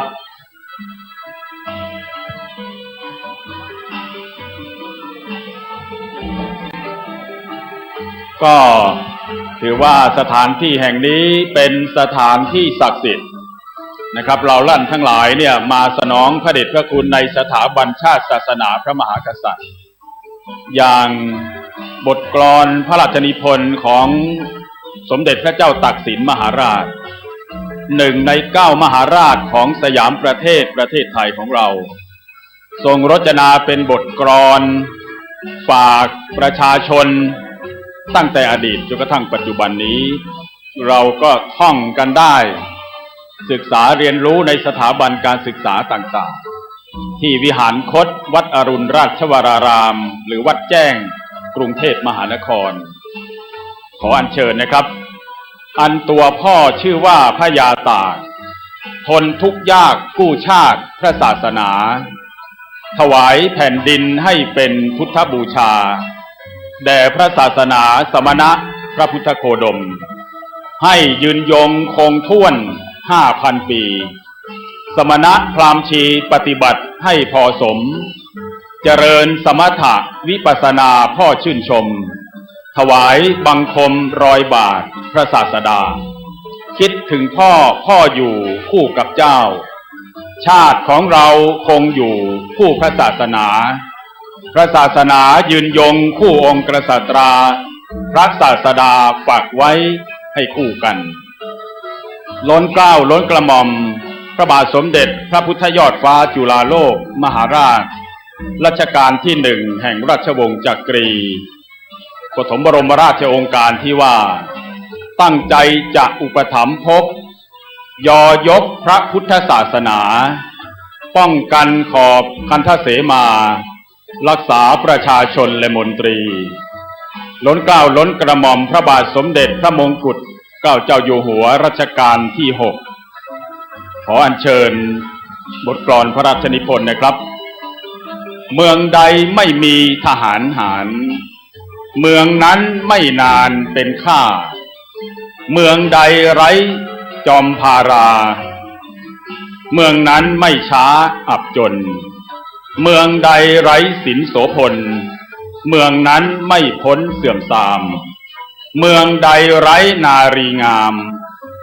เมืองนั้นหมดความภูมิใจเมืองใดไร้ดนตรีเลิศเมืองนั้นไม่เพลิดทิพย์สมัยเมืองใดไร้ธรรมอำไพเมืองนั้นบรรลัยแน่เอ่ยและล้นเกล้าล้นกระหม่อมพระบาทสมเด็จพระปรมินทรมหาภูมิพลอดุลยเดชมหิตราธิเบศรรามาธิบดีจักรีนฤบดินทร์สยามินทราธิราชบรมนาถบพิตรในพระบรมโกศรัชกาลที่9ปฐมบรมราชโองการ9มิถุนายน 2489ที่ว่าเราจะครองแผ่นดินโดยธรรมเพื่อประโยชน์สุขแห่งมหาชนชาวสยามพระปฐมบรมราชโองการของพระองค์ท่านทรงงานเพื่อใต้ฟ้าอาณาประชาราษฎร์ทำงานเพื่อผู้อื่นอย่างพูดภาษาเราคือหนักหน่วงตลอดพระชนมชีพนะครับโครงการทั้งหมดอย่างที่ท่านพ่อเมืองเชียงใหม่ท่านประวินชำนิประสาทผู้ว่าราชการจังหวัดเชียงใหม่ได้ออกสื่อมวลชนทางสถานีวิทยุโทรทัศน์แห่งประเทศไทยจังหวัดเชียงใหม่และ NBT ที่ว่าโครงการทั่วประเทศอันเนื่องมาจากพระราชดำริขององค์พระบาทสมเด็จพระเจ้าอยู่หัวภูมิพลอดุลยเดชรัชกาลที่9ทั้งหมดทั่วประเทศ 6,447 โครงการเฉพาะจังหวัดเชียงใหม่ของเราจังหวัดเดียวโครงการอันเนื่องมาจากพระราชดำริ642 โครงการและจังหวัดเชียงใหม่เป็นเมืองใหญ่รองจากกรุงเทพมหานครที่เป็นจังหวัดเดียวที่องค์พระบาทสมเด็จพระเจ้าอยู่หัวภูมิพลอดุลยเดชรัชกาลที่9เคยเสด็จพระราชดำเนินมากที่สุดในประเทศไทยถึงจำนวน92 ครั้งนะครับ92 ครั้งวันนี้หลวงปู่นะครับพระเดชพระคุณหลวงปู่มีพรรษายุการนะครับอายุ91พรรษา70 นะครับ9170แล้วก็พระเดชพระคุณนะครับมีโครงการอย่างที่อาจารย์ประสาทสุกเกษมนะครับแล้วก็คือเป็นพระสงฆ์รูปแรกใน17จังหวัดภาคเหนือที่นำแนวคิดเรื่องแผ่นดินธรรมแผ่นดินทองมาใช้พัฒนาชุมชนโดยเฉพาะสมัยเมื่อครั้งท่านดำรงตำแหน่งเจ้าคณะอำเภอดอยสะเก็ดในราชทินนามว่าพระครูมงคลศิลวงศ์ทำให้หมู่บ้านอำเภอดอยสะเก็ดโดยเฉพาะหมู่บ้านลวงเหนือได้รับรางวัลที่1ของ17จังหวัดภาคเหนือในการนำร่องโครงการแผ่นดินธรรมและแผ่นดินทองและตอนหลังโครงการนี้ก็ได้พัฒนามาเป็นเศรษฐกิจพอเพียงครับอาจารย์รัตพลครับผมหลวงพ่อก็ยังเป็นแบบอย่างในเรื่องของวิถีชีวิตแบบพอเพียงและก็สั่งสอนให้ศิษยาสาธุศิษย์ตลอดจนพระสงฆ์ประชาชนของท่านได้ยึดหลักเรื่องเศรษฐกิจพอเพียงโดยหลวงพ่อนั้นได้ปฏิบัติวิถีชีวิตว่ามีก็ฉันไม่มีก็เฉยครับเลยหมดความกังวลนี่คือภาษิตประจำตัวของพระเดชพระคุณหลวงพ่อเป็นพระที่เรียกว่าเรียบง่ายไม่เรื่องมากในเรื่องของการขบฉันท่านจะเน้นฉันปลาเป็นหลักฉันผักเป็นยาฉันกล้วยน้ำว้าเป็นเครื่องบำรุงนี่คือวิถีชีวิตของพระเดชพระคุณหลวงพ่อซึ่งได้เป็นแบบอย่างกับแม้แต่ช่วงท้ายๆนะครับของพันสายุการในพระเดชพระคุณนะครับก็เกรงใจศรัทธาญาติโยมนะครับเวลานิมนต์ฉันพระทหารเพลที่บ้านหลวงพ่อก็รับนิมนต์แต่ว่าท่านจะมีอาหารติดไปมีเป็นส่วนใหญ่ต้มตำแล้วก็กล้วยน้ำว้าหรือว่ากล้วยใต้นะครับจะติดไปทุกครั้งแล้วก็ขอประกาศนะครับแม่บัวนำปุถิรินะครับมาพบแม่จันติ๊บแสงทองที่ต้นโพด้านหลังผมนี่ด่วนด้วยนะครับอีกครั้งหนึ่งแม่บัวนำปุพิรินะครับขอมาพบคุณแม่จันติ๊บแสงทองที่ต้นโพด่วนในตอนนี้นะครับลูกหลานต้องการพบขอบพระคุณนะครับแล้วก็เกียรติคุณที่พระเดชพระคุณได้รับนะครับกองทัพภาคที่3ส่วนหน้าจังหวัดพิษณุโลกได้ถวายเกียรติบัตรเชิดชูเกียรติด้านวิทยากรดีเด่นในการให้การอบรมตามโครงการแผ่นดินธรรมแผ่นดินทองช่วยกิจกรรมโครงการหลวงตำบลป่าเมี่ยงอำเภอดอยสะเก็ดในช่วงที่พระเดชพระคุณหลวงพ่อเป็นประมุขสงฆ์หรือเจ้าคณะอำเภอดอยสะเก็ดและก็ศูนย์พัฒนาห้วยห้องไคร้ตามพระราชดำริตลอดมานะครับและก็ขยายงานศิลปาชีพในอำเภอต่างๆเป็นโครงการอปต.อปอ.อปต.นี่คือหน่วยอบรมประชาชนประจำตำบลอปอ.ก็คือหน่วยอบรมประชาชนประจำอำเภอครับและก็อปจ.ก็หน่วยอบรมประชาชนประจำจังหวัดครับเป็นต้นนะครับผลงานที่อาจารย์รัตพลกล่าวถึงหลวงพ่อนั้นทำให้พระเดชพระคุณหลวงพ่อได้รับแต่งตั้งเป็นพระราชาคณะในกรณีพิเศษในราชทินนามว่าพระอุดมกิติมงคลครับในปีที่เปิดเขื่อนอุดมธาราที่ดอยสะเก็ดนะครับ5 ธันวาคม 2530ครับปีนั้นนะครับเป็นปีที่พระเดชพระคุณหลวงพ่อดำรงตำแหน่งเจ้าคณะอำเภอดอยสะเก็ดแล้วก็ได้รับเลื่อนสมณศักดิ์เป็นพระราชาคณะในราชทินนามว่าพระอุดมกิติมงคลครับอาจารย์รัตพลครับครับก็เป็นพระราชาคณะฤกษ์ในมงคลวโรกาสที่องค์พระบาทสมเด็จพระเจ้าอยู่หัวรัชกาลที่9ทรงมีพระชนมายุครบ5 รอบ 60 พรรษานะครับอย่างที่อาจารย์ประสาทสุกเกษมได้กราบนำเรียนนะครับแล้วก็ย้อนไปดูประวัติในพระเดชพระคุณหลวงปู่นะครับก็เป็นสมณะฐานันดรศักดิ์นะครับก็จากเป็นพระธรรมดานะครับ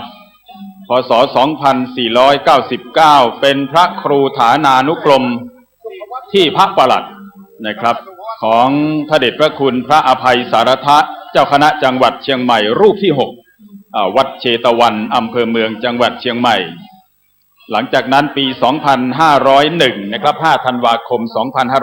2501 ได้รับพระราชทานสมณศักดิ์เป็นพระครูสัญญบัตรเจ้าวาดวัดราชชั้นตรีนะครับในราชทินานามที่พระครูมงคลศิลวงศ์ 5 ธันวาคม 2510 อีก 9 ปีนะครับก็ได้รับเลื่อนสมณศักดิ์เป็นพระครูสัญญบัตรเจ้าวาดวัดราชชั้นโทจรชทนะครับในราชทินานามเดิมและปีพ.ศ. 2517 ได้รับพระราชทานเลื่อนสมณศักดิ์เป็นพระครูสัญญบัตรเจ้าวาดวัดราชชั้นเอกจรชอนะครับในราชทินานามเดิมนะครับแล้วก็พ.ศ. 2520 ได้รับพระราชทานเลื่อนสมณศักดิ์เป็นพระครูสัญญบัตรเจ้าคณะอำเภอชั้นพิเศษจอชพในราชทินานามเดิมครับก็จะเห็นว่าพระเดชพระคุณนะครับได้นะครับเป็นพระที่ปฏิบัติดีปฏิบัติชอบได้รับพระราชทานสมณศักดิ์ตั้งแต่ชั้นต้นจนถึงชั้นสูงนะครับเป็นลำดับมาด้วยบุญญาบารมีในพระเดชพระคุณโดยแท้นะครับแล้วก็เมื่อปี 2530 ก็ได้รับพระราชทานแต่งตั้งสมณศักดิ์เป็นพระราชาคณะชั้นสามัญที่ท่านอาจารย์ประสาทสุกเกษมได้กราบนำเรียนเมื่อกี้นี้นะครับแล้วก็พ.ศ. 2540 ได้รับพระราชทานเลื่อนสมณศักดิ์เป็นพระราชาคณะชั้นลาดในราชทินานามที่พระราชทุติยานแล้วก็ปีพ.ศ. 2546 ได้รับพระราชทานเลื่อนสมณศักดิ์เป็นพระราชาคณะชั้นเทพในราชทินานามที่พระเทพวิสุทธิคุณนะครับอย่างที่อาจารย์ณัฐพลได้กราบเรียนถึงการเลื่อนสมณศักดิ์ของพระเดชพระคุณหลวงพ่อจะเห็นว่าท่านมีผลงานมากมายสิ่งสำคัญก็คือท่านได้รับยกย่องจากกองทัพภาค3ให้เป็นวิทยากรหลักในการระดมเรื่องแนวคิดแผ่นดินธรรมแผ่นดินทองทั้ง17จังหวัดภาคเหนือในยุคนั้นเขาเรียกว่ามีสีชมพูสีอะไรเยอะใช่ครับในช่วงนั้นนะครับหลวงพ่อก็เป็นแกนหลักเป็นพระสงฆ์แนวหน้าในเรื่องของการลุกขึ้นมารณรงค์ให้ทุกหมู่บ้านเป็นหมู่บ้านแผ่นดินธรรมแผ่นดินทองนะครับแล้วก็สิ่งหนึ่งที่เราจะประทับใจนอกจากจะผลงานเรื่องแผ่นดินธรรมแผ่นดินทองครับอาจารย์ณัฐพลมีสถาปัตยกรรมที่หลวงพ่อได้สร้างไว้หน้ากุฏิของท่านก็คือหอมนเทียนธรรมหอมนเทียนธรรมอันสวยสดงดงามที่วัดบุพารามนั้นผมเคยไปเรียนถามกราบนมัสการว่าใครเป็นผู้ออกแบบใครเป็นสถาปนิกหลวงพ่อก็ชี้ตัวเองว่าสถาปนิกไม่มีแต่สถาปนิกนึกยังไงก็ทำอย่างนั้นก็ออกมาอย่างสวยสดงดงามอย่างที่เราได้เห็นเป็นภาพที่ไปทั่วโลกนะครับเพราะว่าชาวต่างชาติชอบบันทึกภาพที่หอมนเทียนธรรมนั่นก็คือผลงานทางด้านถาวรวัตถุที่หลวงพ่อฝากไว้กับแผ่นดินล้านนาและแผ่นดินประเทศไทยก็คือหอมนเทียนธรรมและนอกนั้นแล้วท่านยังได้สร้างศิษยาสานุศิษย์ครับอาจารย์มีประโยค9มีด็อกเตอร์มากมายนะครับอาจารย์พอจะเอ่ยได้ไหมว่าใครบ้างที่หลวงพ่อได้สร้างมาจนได้ประโยค9ไม่ว่าจะเป็นท่านอาจารย์จรุนจันทมาลัยนะครับประเรียนธรรม9ประโยคนะครับแล้วก็อาจารย์เทวันเอกจันทร์นะครับประเรียนธรรม9ประโยคนะครับหัวหน้าสาขาภาษาบาลีมจร.เชียงใหม่นะครับแล้วก็ผู้ช่วยศาสตราจารย์ดร.อุทิศศิริวัลย์ครับทดสอบเป็นศิษย์เก่าวัดบุพารามอีกท่านหนึ่งนะครับที่มีผลงานเป็นที่ประจักษ์นะครับประเรียนธรรม9ประโยคศาสตราจารย์ดร.อุทิศศิริวัลย์นะครับศิษยานุศิษย์ในขณะนี้ผู้หลักผู้ใหญ่ของเราอย่างเช่นท่านพลตรีอินทรัตน์ยอดบางเตยนี่ก็ถือว่าเป็นศิษย์เอกในพระเดชพระคุณหลวงปู่นะครับคุณนายบุษบายอดบางเตยนายกสมาคมยกน้ำหนักแห่งประเทศไทยอันนี้ก็เป็นลูกศิษย์ในพระเดชพระคุณหลวงปู่นะครับมีผลงานมากมายนะครับเหรียญทองนะหลายๆเหรียญนะครับระดับโอลิมปิกเนี่ยนะครับก็สมาคมยกน้ำหนักแห่งประเทศไทยนะครับอย่างที่เราได้รับรู้รับทราบนะครับอันนี้ก็มาจาก พลังใจพลังบุญกุศลในพระเดชพระคุณหลวงปู่แห่งสำนักวัดบุพารามถนนท่าแพพระเดชพระคุณพระเทพวิสุทธิคุณกุศลคันทะวรมหาเถระนะครับพระเดชพระคุณเป็นพระเถระที่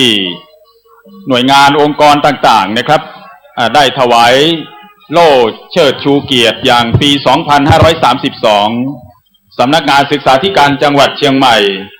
ถวายโล่เชิดชูเกียรติคุณด้านส่งเสริมศิลปวัฒนธรรมท้องถิ่น 2533 ได้รับพระราชทานเสาเสมาธรรมจักรทองคำจากสมเด็จพระเทพรัตนราชสุดาสยามบรมราชกุมารีในฐานะบุคคลดีเด่นด้านการพัฒนาชุมชน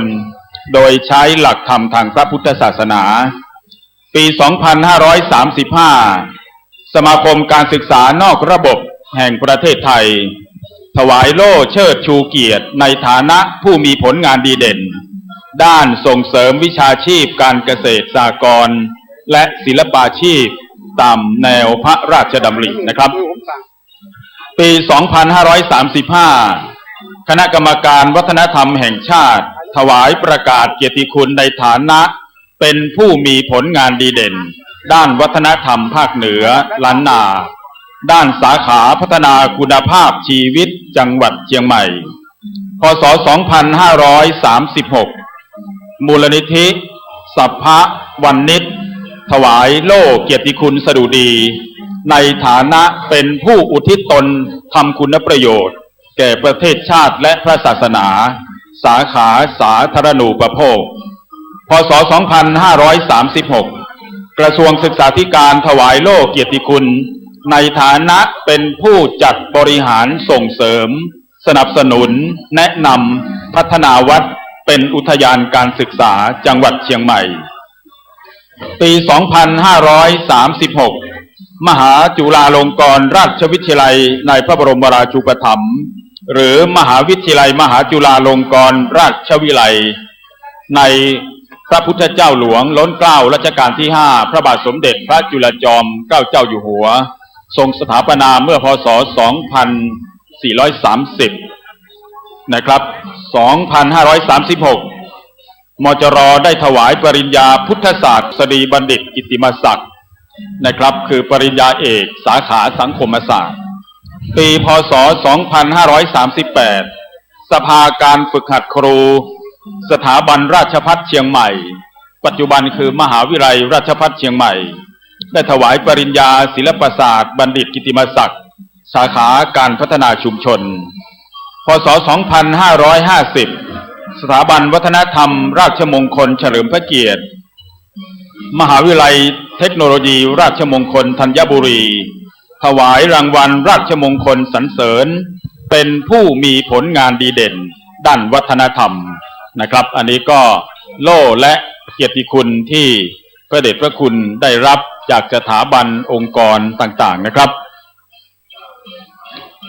สำหรับหน่วยงานนะครับเจ้าพนักงานนะครับอัญเชิญหีบเพลิงนะครับพระราชทานในวันนี้นะครับก็ประกอบไปด้วยสำนักงานวัฒนธรรมจังหวัดเชียงใหม่นะครับซึ่งมีท่านศิริยาบุญญศิริพฤกษ์วัฒนธรรมจังหวัดเชียงใหม่พร้อมด้วยครูบาอาจารย์เจ้าหน้าที่บุคลากรทุกท่านทุกนายนะครับสำนักงานพระพุทธศาสนาจังหวัดเชียงใหม่โดยท่านผอ.ประพันธ์คำจ้อยผู้อำนวยการสำนักงานพุทธศาสนาจังหวัดเชียงใหม่และครูบาอาจารย์เจ้าหน้าที่ทุกท่านและมหาวิทยาลัยมหาจุฬาลงกรณราชวิทยาลัยวิทยาเขตเชียงใหม่นะครับนำโดยพระเดชพระคุณนะครับพระเทพสิงหะวราจารย์รองเจ้าคณะจังหวัดเชียงใหม่รองอธิการบดีวิทยาเขตเชียงใหม่ท่านอาจารย์ปั่นอัฏฐเทพผู้ช่วยอธิการบดีฝ่ายกิจการทั่วไปท่านผอ.ทุกสำนักนะครับครูบาอาจารย์เจ้าหน้าที่ทุกท่านทุกนายนะครับบัณฑิตศิษย์เก่าของมจร.ภาคเหนือมจร.เชียงใหม่นะครับเป็นเจ้าหน้าที่ฝ่ายพิธีการอัญเชิญหีบเพลิงพระราชทานในวันนี้นะครับและก็งานด้านการเผยแผ่ท่านอาจารย์ประสาทครับเมื่อกี้เราได้พูดถึงที่ท่านพัฒนาเป็นวิทยากรประจำกองทัพภาคที่3นะครับอบรมให้กับข้าราชการทหารตำรวจเยาวชนและประชาชนในโครงการต่างๆ ไม่ว่าจะเป็นโครงการแผ่นดินธรรมแผ่นดินทองเพื่อพัฒนาคุณภาพชีวิตศิลปะวัฒนธรรมประเพณีของชุมชนในท้องถิ่นทั้งในจังหวัดเชียงใหม่และจังหวัดในภาคเหนือตอนบนนะครับแล้วก็ภาคเหนือตอนล่างแล้วก็เป็นประธานเปิดการอบรมคุณธรรมเข้าค่ายให้แก่นักเรียนและข้าราชการที่สำนักฝึกอบรมคุณธรรมนะครับของมจร.วิทยาเขตเชียงใหม่ซึ่งสมัยนั้นอยู่ที่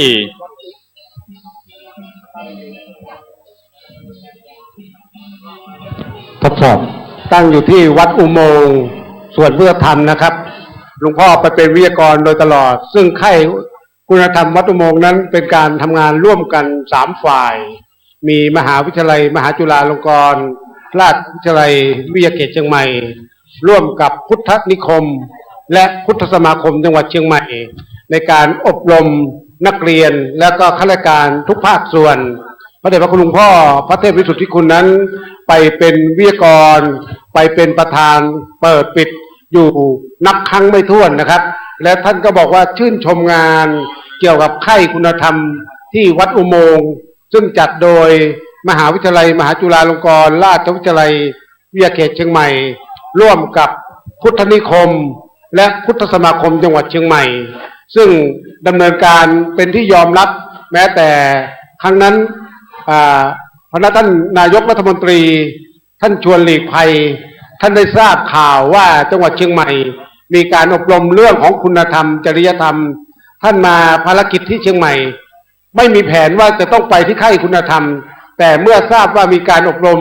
พระท่านนายกก็ไปเยี่ยมถึงค่ายคุณธรรมวัดอุโมงค์สมัยนั้นนะครับทำให้คณะทีมงานที่ทำงานทั้ง3ฝ่ายทั้งมหาวิทยาลัยมหาจุฬาลงกรณราชวิทยาลัยวิทยาเขตเชียงใหม่ทั้งพุทธนิคมและพุทธสมาคมนั้นปราบปลื้มใจที่ว่าผู้นำระดับสูงสุดของประเทศยังให้ความสำคัญงานนี้พระเดชพระคุณหลวงพ่อพระเทพวิสุทธิคุณให้ความสำคัญอย่างมากนะครับจะไปเยี่ยมเยียนไปเป็นประธานเปิดปิดค่ายคุณธรรมอยู่นับครั้งไม่ถ้วนครับอาจารย์ณัฐพลครับครับนิสิตนะครับนิสิตสุภาพสตรีของมจร.เชียงใหม่นะครับมาช่วยในฝ่ายพิธีกรรมพิธีการนะครับที่เช่าบูชาผ้าบางสกุลฟืนงานพระราชทานเพลิงศพเต็นท์ทางด้านหลังอาจารย์นี้ด้วยนะครับทางด้านนี้นะครับเพราะว่าตอนนี้มีคนมาใช้บริการเยอะครับครับก็ขอบคุณนะครับเราร่วมบุญร่วมกุศลกันมางานนี้2-3 วันนี้อากาศอบอ้าวนะครับแต่วันนี้อาจารย์ครับรู้สึกว่าลมโชยมา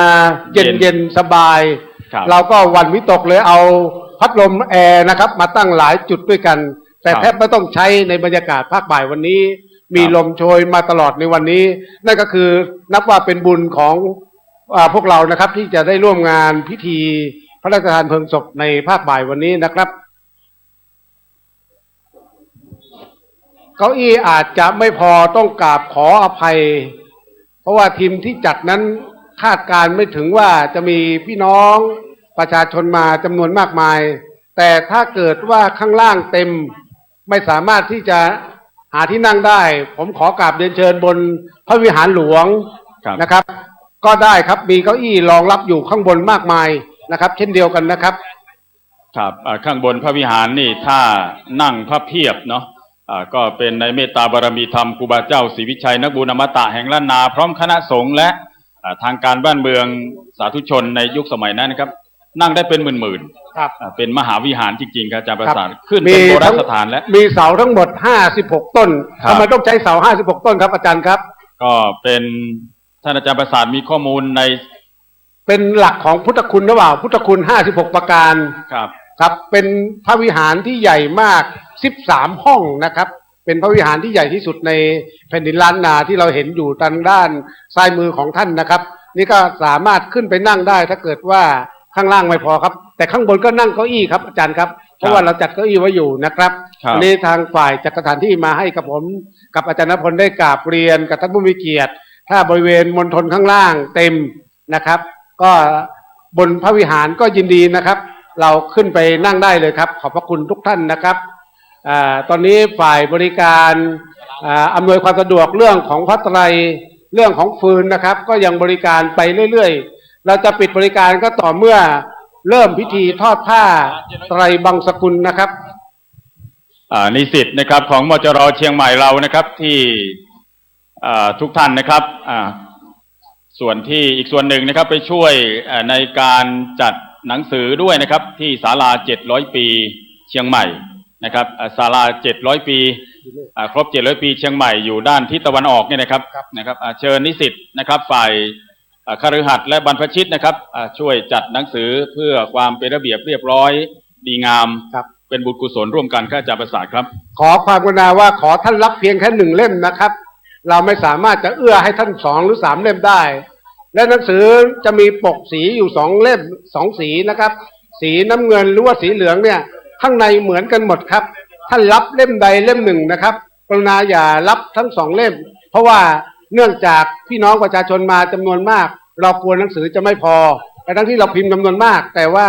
พี่น้องมากันมากมายนะครับเราขอความกรุณาด้วยความเคารพยิ่งครับรับเพียงท่านละ1 เล่มเท่านั้นครับแล้วก็อย่าบอกว่าขอไปฝากคนที่บ้านอย่าเลยครับเอาเฉพาะคนที่มาร่วมงานกันเลยครับขอบคุณด้วยความเคารพยิ่งครับครับแล้วก็นิสิตมจร.ฝ่ายคฤหัสถ์นะครับที่ได้แจ้งนัดหมายเป็นฝ่ายพิธีการนะครับในด้านประกอบพิธีพระราชทานเพลิงศพนะครับติดต่อครูบาอาจารย์ด้านข้างเมนนกหัสดีลิงนี้ด้วยนะครับนิสิตสุภาพบุรุษนะครับ10 ท่าน20 ท่านนะครับเชิญประสานครูบาอาจารย์สำนักงานพุทธศาสนาจังหวัดเชียงใหม่ด้วยทางด้านข้างเมนปราสาทนกหัสดีลิงนะครับมวลนิสิตเรานะครับก็ทุกคณะนะครับไม่ว่าจะเป็นคณะพุทธศาสตร์คณะมนุษยศาสตร์คณะสังคมศาสตร์คณะครุศาสตร์4 คณะใหญ่ทุกระดับนะครับป.ตรีโทเอกบัณฑิตศิษย์เก่ามจร.นะครับได้ร่วมสนองงานคณะสงฆ์หนเหนือคณะสงฆ์ภาค7คณะสงฆ์จังหวัดเชียงใหม่ท่านกำลังติดตามรับฟังสถานีวิทยุกระจายเสียงพระพุทธศาสนาแห่งชาติและสังคมตี 2 ตี 3คลื่นเพื่อการศึกษาพระพุทธเราร่วมด้วยช่วยกันมาตลอดทั้ง3 คืน 4 วันครับ5 วันด้วยซ้ำครับเพราะเราเตรียมงานเตรียมสถานที่อีกอย่างหนึ่งครับวันนี้พระเดชพระคุณหลวงพ่อท่านเจ้าวาดวัดอนงคารามนะครับท่านก็มาตั้งแต่วันที่พระเดชพระคุณหลวงพ่อมรณภาพครั้งหนึ่งแล้วก็ได้มาที่นี่อีกครั้งหนึ่งพระเดชพระคุณหลวงพ่อเจ้าวาดวัดอนงคารามเนี่ยท่านมีความสนิทสนมกับพระเดชพระคุณหลวงพ่อพระเทพวิสุทธิคุณสิ่งหนึ่งที่เป็นผลงานชิ้นเอกนะครับก็คือการสวดมนต์ทำนองสรพัญญะทั่วประเทศวัดอนงคารามนั้นถือว่าเป็นต้นตำรับของการสวดมนต์ทำนองสรพัญญะนะครับแล้วก็ครั้งหนึ่งนะครับพระเดชพระคุณหลวงพ่อเนี่ยได้เป็นผู้ให้คำปรึกษาแนะนำกับโรงเรียนพุทธิโสพลในการส่งเด็กเข้าประกวดแข่งขันสวดมนต์หมู่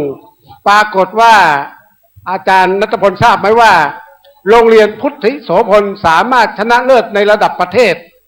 นำโล่ของได้อัญเชิญทูลโล่ได้นำอัญเชิญโล่พระราชทานจากสมเด็จพระเทพเนี่ยจากกรุงเทพมหานครกลับมาจังหวัดเชียงใหม่เมื่อ20 ปีที่แล้วนี้นะครับนั่นก็คือบุญบารมีของพระเดชพระคุณหลวงพ่อพระเทพวิสุทธิคุณที่ได้ให้คำแนะนำคำปรึกษาโดยมีต้นตำรับมาจากวัดอนงคารามตอนนี้พระเดชพระคุณหลวงพ่อท่านเจ้าวาดวัดอนงคารามได้มานั่งอยู่ในมณฑลพิธีท่านมาตั้งแต่เมื่อวานนี้แล้วนะครับเพราะว่าเป็นสหายทำกับพระเดชพระคุณหลวงพ่อพระเทพวิสุทธิคุณครับอาจารย์ณพลครับครับแล้วก็ปราสาทนกหัสดีลิงนะครับเป็นฝีไม้ลายมือก็ได้กันนะครับของครูบาเจ้าบุญหลวงวัดเกาะกลางตำบลป่าแดด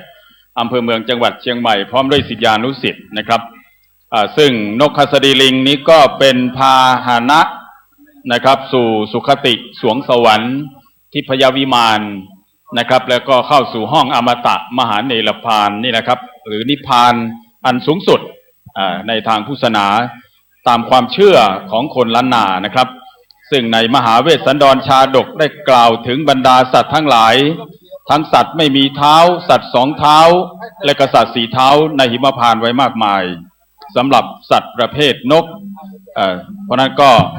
ทั้งหลายทั้งมวลนี่แหละครับก็ถือว่านันทิกาหัสดีลิงนกยิ่งใหญ่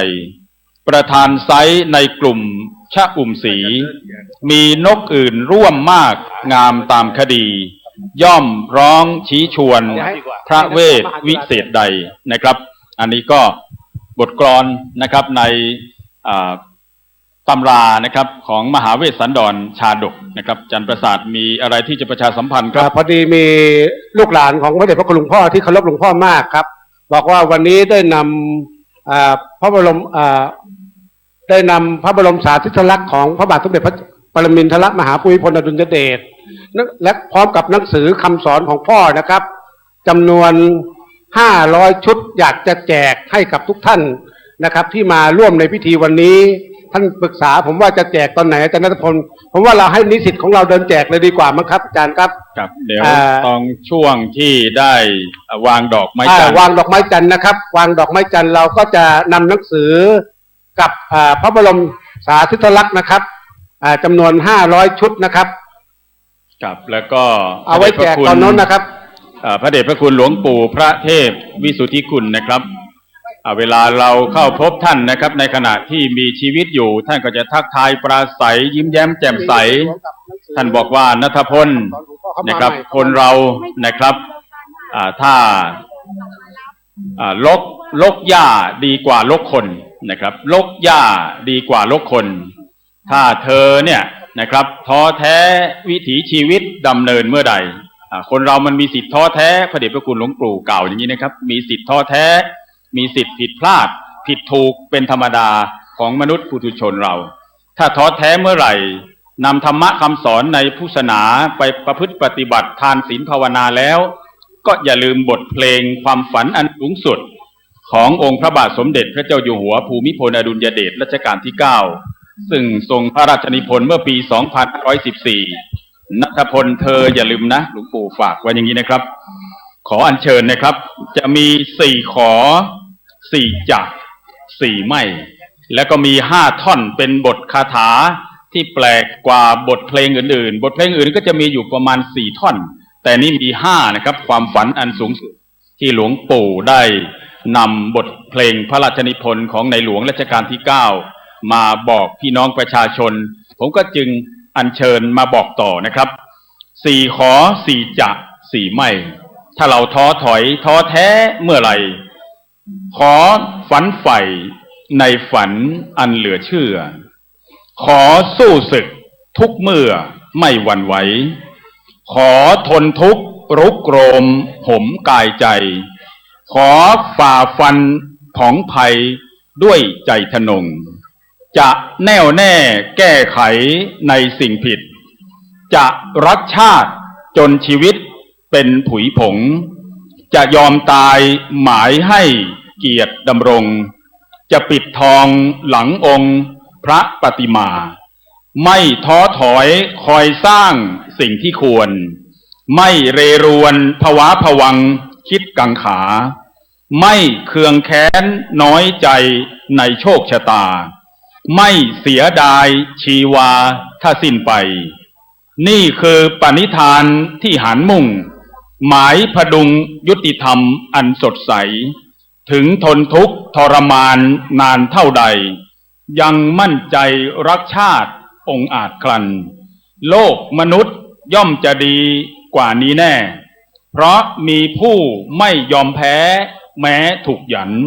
คงยืนหยัดสู้ไปใฝ่ประจันยอมอาสันก็เพราะปองเทิดของไทยและก็ผู้ขับร้องเสียงพลังอำนาจนะครับบทเพลงความฝันอันสูงสุดบทเพลงพระราชนิพนธ์นะครับตั้งแต่ปี 2514 ซึ่งเป็นเพลงอมตะเลยครับอาจารย์ประสาทครับเดี๋ยวขอเปลี่ยนฐานของอาจารย์ณัฐพลหน่อยนะครับขอบคุณครับอาจารย์ณัฐพลได้นำข้อมูลดีๆมากราบเรียนกับท่านพ่อแม่พี่น้องก่อนที่เราจะเริ่มพิธีในภาคบ่ายในการประกอบพิธีทอดผ้าไตรบังสกุลแล้วก็พิธีพระราชทานเพลิงศพพระเดชพระคุณหลวงพ่อพระเทพวิสุทธิคุณอดีตเจ้าคณะจังหวัดเชียงใหม่อดีตรองประธานสภาวิทยาเขตเชียงใหม่นะครับก็ทุกท่านได้มาวันนี้เดี๋ยวมีข้อมูลเรื่องรถก่อนครับอาจารย์ณัฐพลครับประกาศเรื่องรถก่อนครับ รถ Honda นะครับสีแดงนะครับท่าน Honda สีแดงกไก่ลอลิง5439เชียงใหม่นะครับและ Isuzu นะครับ4671นะครับสีดำเชียงใหม่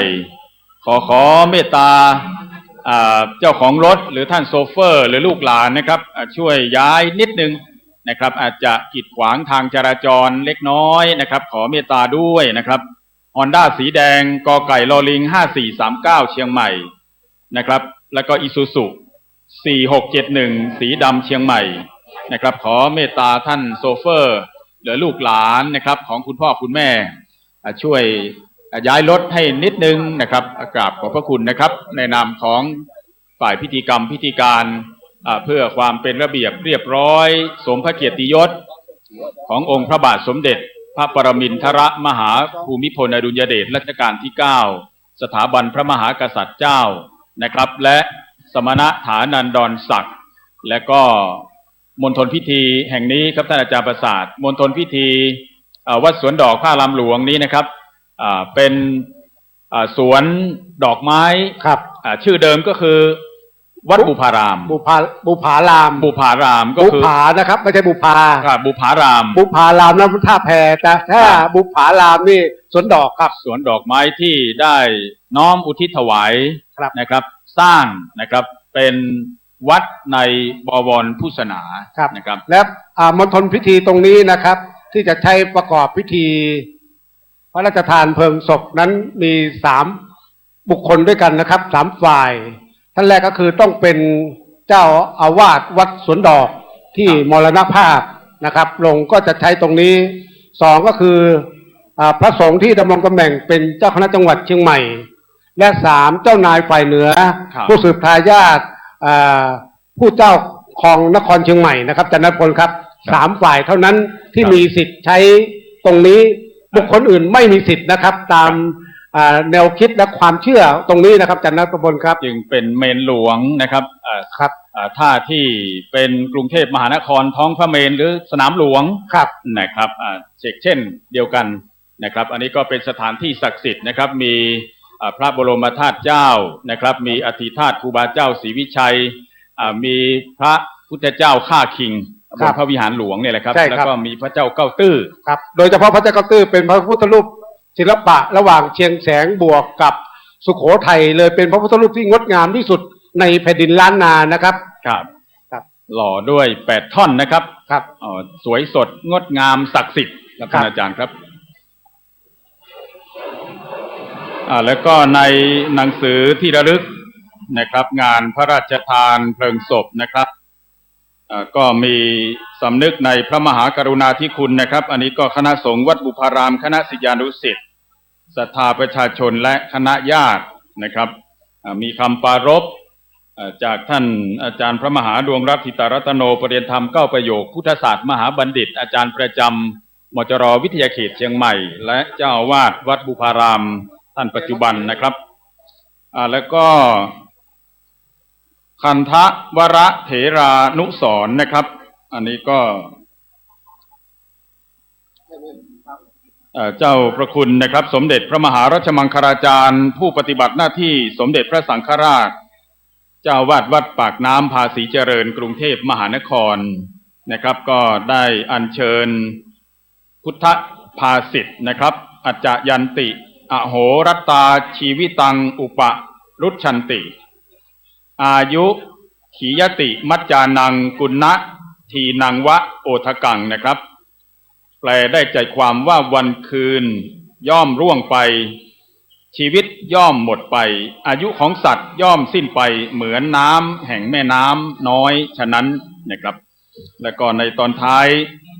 พารากราฟสุดท้ายขอผลแห่งกุศลจริยาสัมมาปฏิบัติแห่งศีลสมาธิปัญญา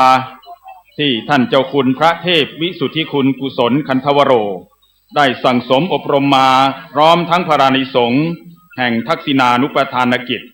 ที่คณะศิษยานุศิษย์ได้ตั้งกัลยาณจิตอุทิศถวายทั้งหมดนั้นจงประมวลมาเป็นวิบากสมบัติ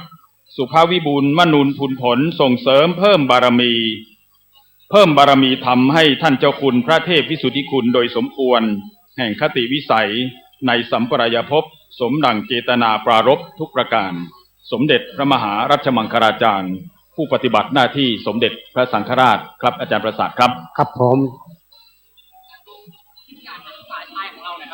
นักศึกษานิสิตชายของมหาจุฬาครับขอมาพบด้านหลังฝ่ายประชาสัมพันธ์ด่วนครับนิสิตชายครับของมหาวิทยาลัยมหาจุฬาลงกรณราชวิทยาลัยวิทยาเขตเชียงใหม่ขอมาพบด้านหลังฝ่ายประชาสัมพันธ์ตรงที่อาจารย์ณัฐพลและอาจารย์ประสาทยืนตรงนี้ด้วยครับเราต้องการกำลังพลนะครับขอบคุณครับและในท่อนหนึ่งนะครับคำไว้อะไรนะครับพระมหาเถระผู้เป็นสังฆโสพลนะครับสมเด็จพระพุทธาจารย์เจ้าคณะใหญ่หนตะวันออกวัดไตรมิตรวิทยารามกรุงเทพมหานครในท่อนสุดท้ายที่ว่าอัตลักษณ์เฉพาะตนของท่านคืออ่อนน้อมนอบน้อมนุ่มนวลน่ารักและหนักแน่นการดำรงตนสมณะเรียบร้อยเรียบง่ายไม่ถือตัวซึ่งเป็นแบบอย่างแบบแผนแบบฉบับของพระผู้เป็นสังฆชินบุตรพุทธชิโนรสพระผู้เป็นสังฆโสพลงามในหมู่สงฆ์เช่นพระเดชพระคุณพระเทพวิสุทธิคุณเมื่อระลึกถึงคราใดก็เห็นภาพแห่งใบหน้าในตาที่อิ่มไปด้วยความเมตตาของท่านปรากฏอยู่ในจิตในใจของเราท่านทั้งหลายทุกท่านทุกคนขอบุญญาบารมีที่พระเดชพระคุณได้สั่งสมอบรมมาตลอดระยะเวลายาวนานจงเป็นวิบากสมบัติให้พระเดชพระคุณเข้าถึงฝั่งแห่งพระนิพพานด้วยเถิดสมเด็จพระพุทธาจารย์เจ้าคณะใหญ่หนตะวันออกวัดไตรมิตรวิทยาราม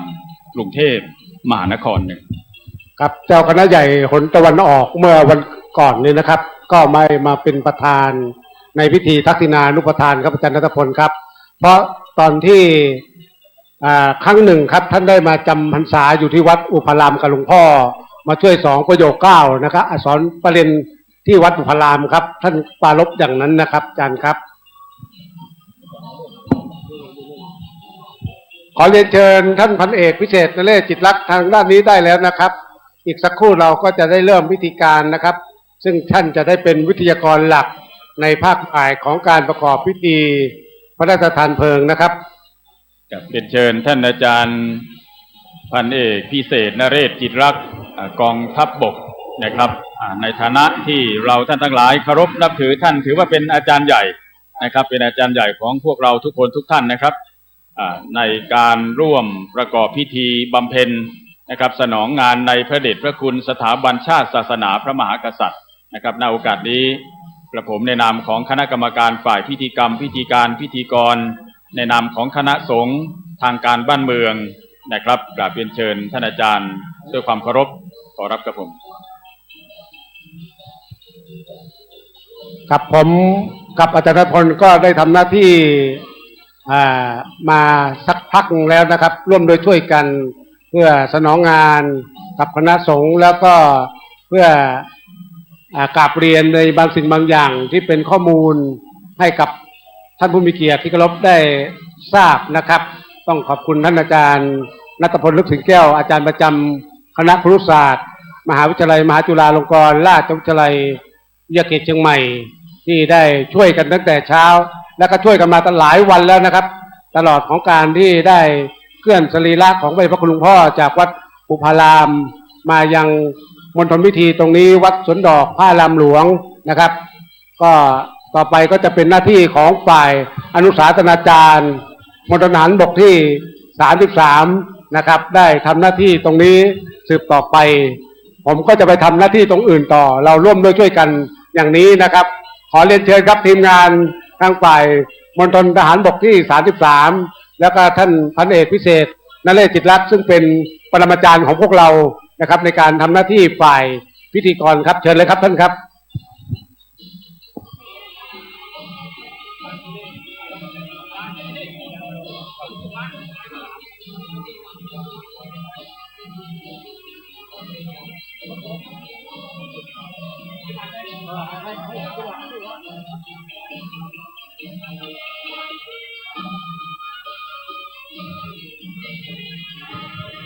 ครับทีมงานของ มหาวิทยาลัยมหาจุฬาลงกรณราชวิทยาลัยผมนายประสาทสุขเกษมกับอาจารย์รัตพล ลึกสิงแก้วก็คงจะหมดภาระตรงนี้แล้วก็มอบทีมงานให้กับท่านพันเอกพิเศษนเรศจิตรักษ์นะครับได้ทำหน้าที่ต่อเลยครับท่านครับขอบคุณครับ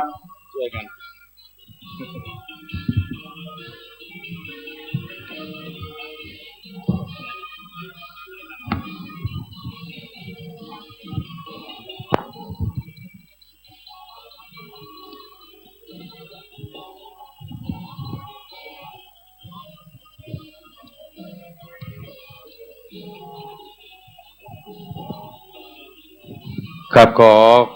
กราบถวายความเคารพถวายการต้อนรับพระมหาเถรานุเถระเจ้าคณะพระสังฆาธิการด้วยความเคารพอย่างยิ่งนะครับ แล้วก็กราบเรียนต้อนรับศรัทธาสาธุชนท่านผู้ทรงเกียรติทุกท่านนะครับ สู่ร่มพระอารามวัดสวนดอกซึ่งเป็นร่มพระอารามที่บ่งบอกถึงความกตัญญูบูชาในพระเดชพระคุณพระเทพวิสุทธิคุณซึ่งได้ละสังขารจากคณะสงฆ์คณะสัทธาไปวันนี้เป็นวันพระราชทานเพลิงซึ่งทุกท่านเดินทางมาตั้งแต่วันก่อนนะครับการบำเพ็ญกุศลทั้งหลายทั้งมวลเราได้มีเอกาสมานฉันท์พร้อมใจกันต้องขอบคุณท่านอาจารย์ทั้งสองจากมหาวิทยาลัยมหาจุฬาลงกรณราชวิทยาลัยและทุกท่านนะครับที่ได้กรุณาประชาสัมพันธ์จบไปนั้นอาจารย์ประสาทสุขเกษมกับอาจารย์ณัฐพล ลึกสิงแก้วสองพิธีกรของมหาวิทยาลัยที่ทุ่มเทชีวิตจิตใจรับใช้พระพุทธศาสนาและคณะสงฆ์นะครับทั้งสองท่านถือว่าเป็นพิธีกรที่มีบทบาทสำคัญในการส่งเสริมพระพุทธศาสนาและร่วมพัฒนาชาติบ้านเมืองสำหรับเจ้าคณะพระสังฆาธิการ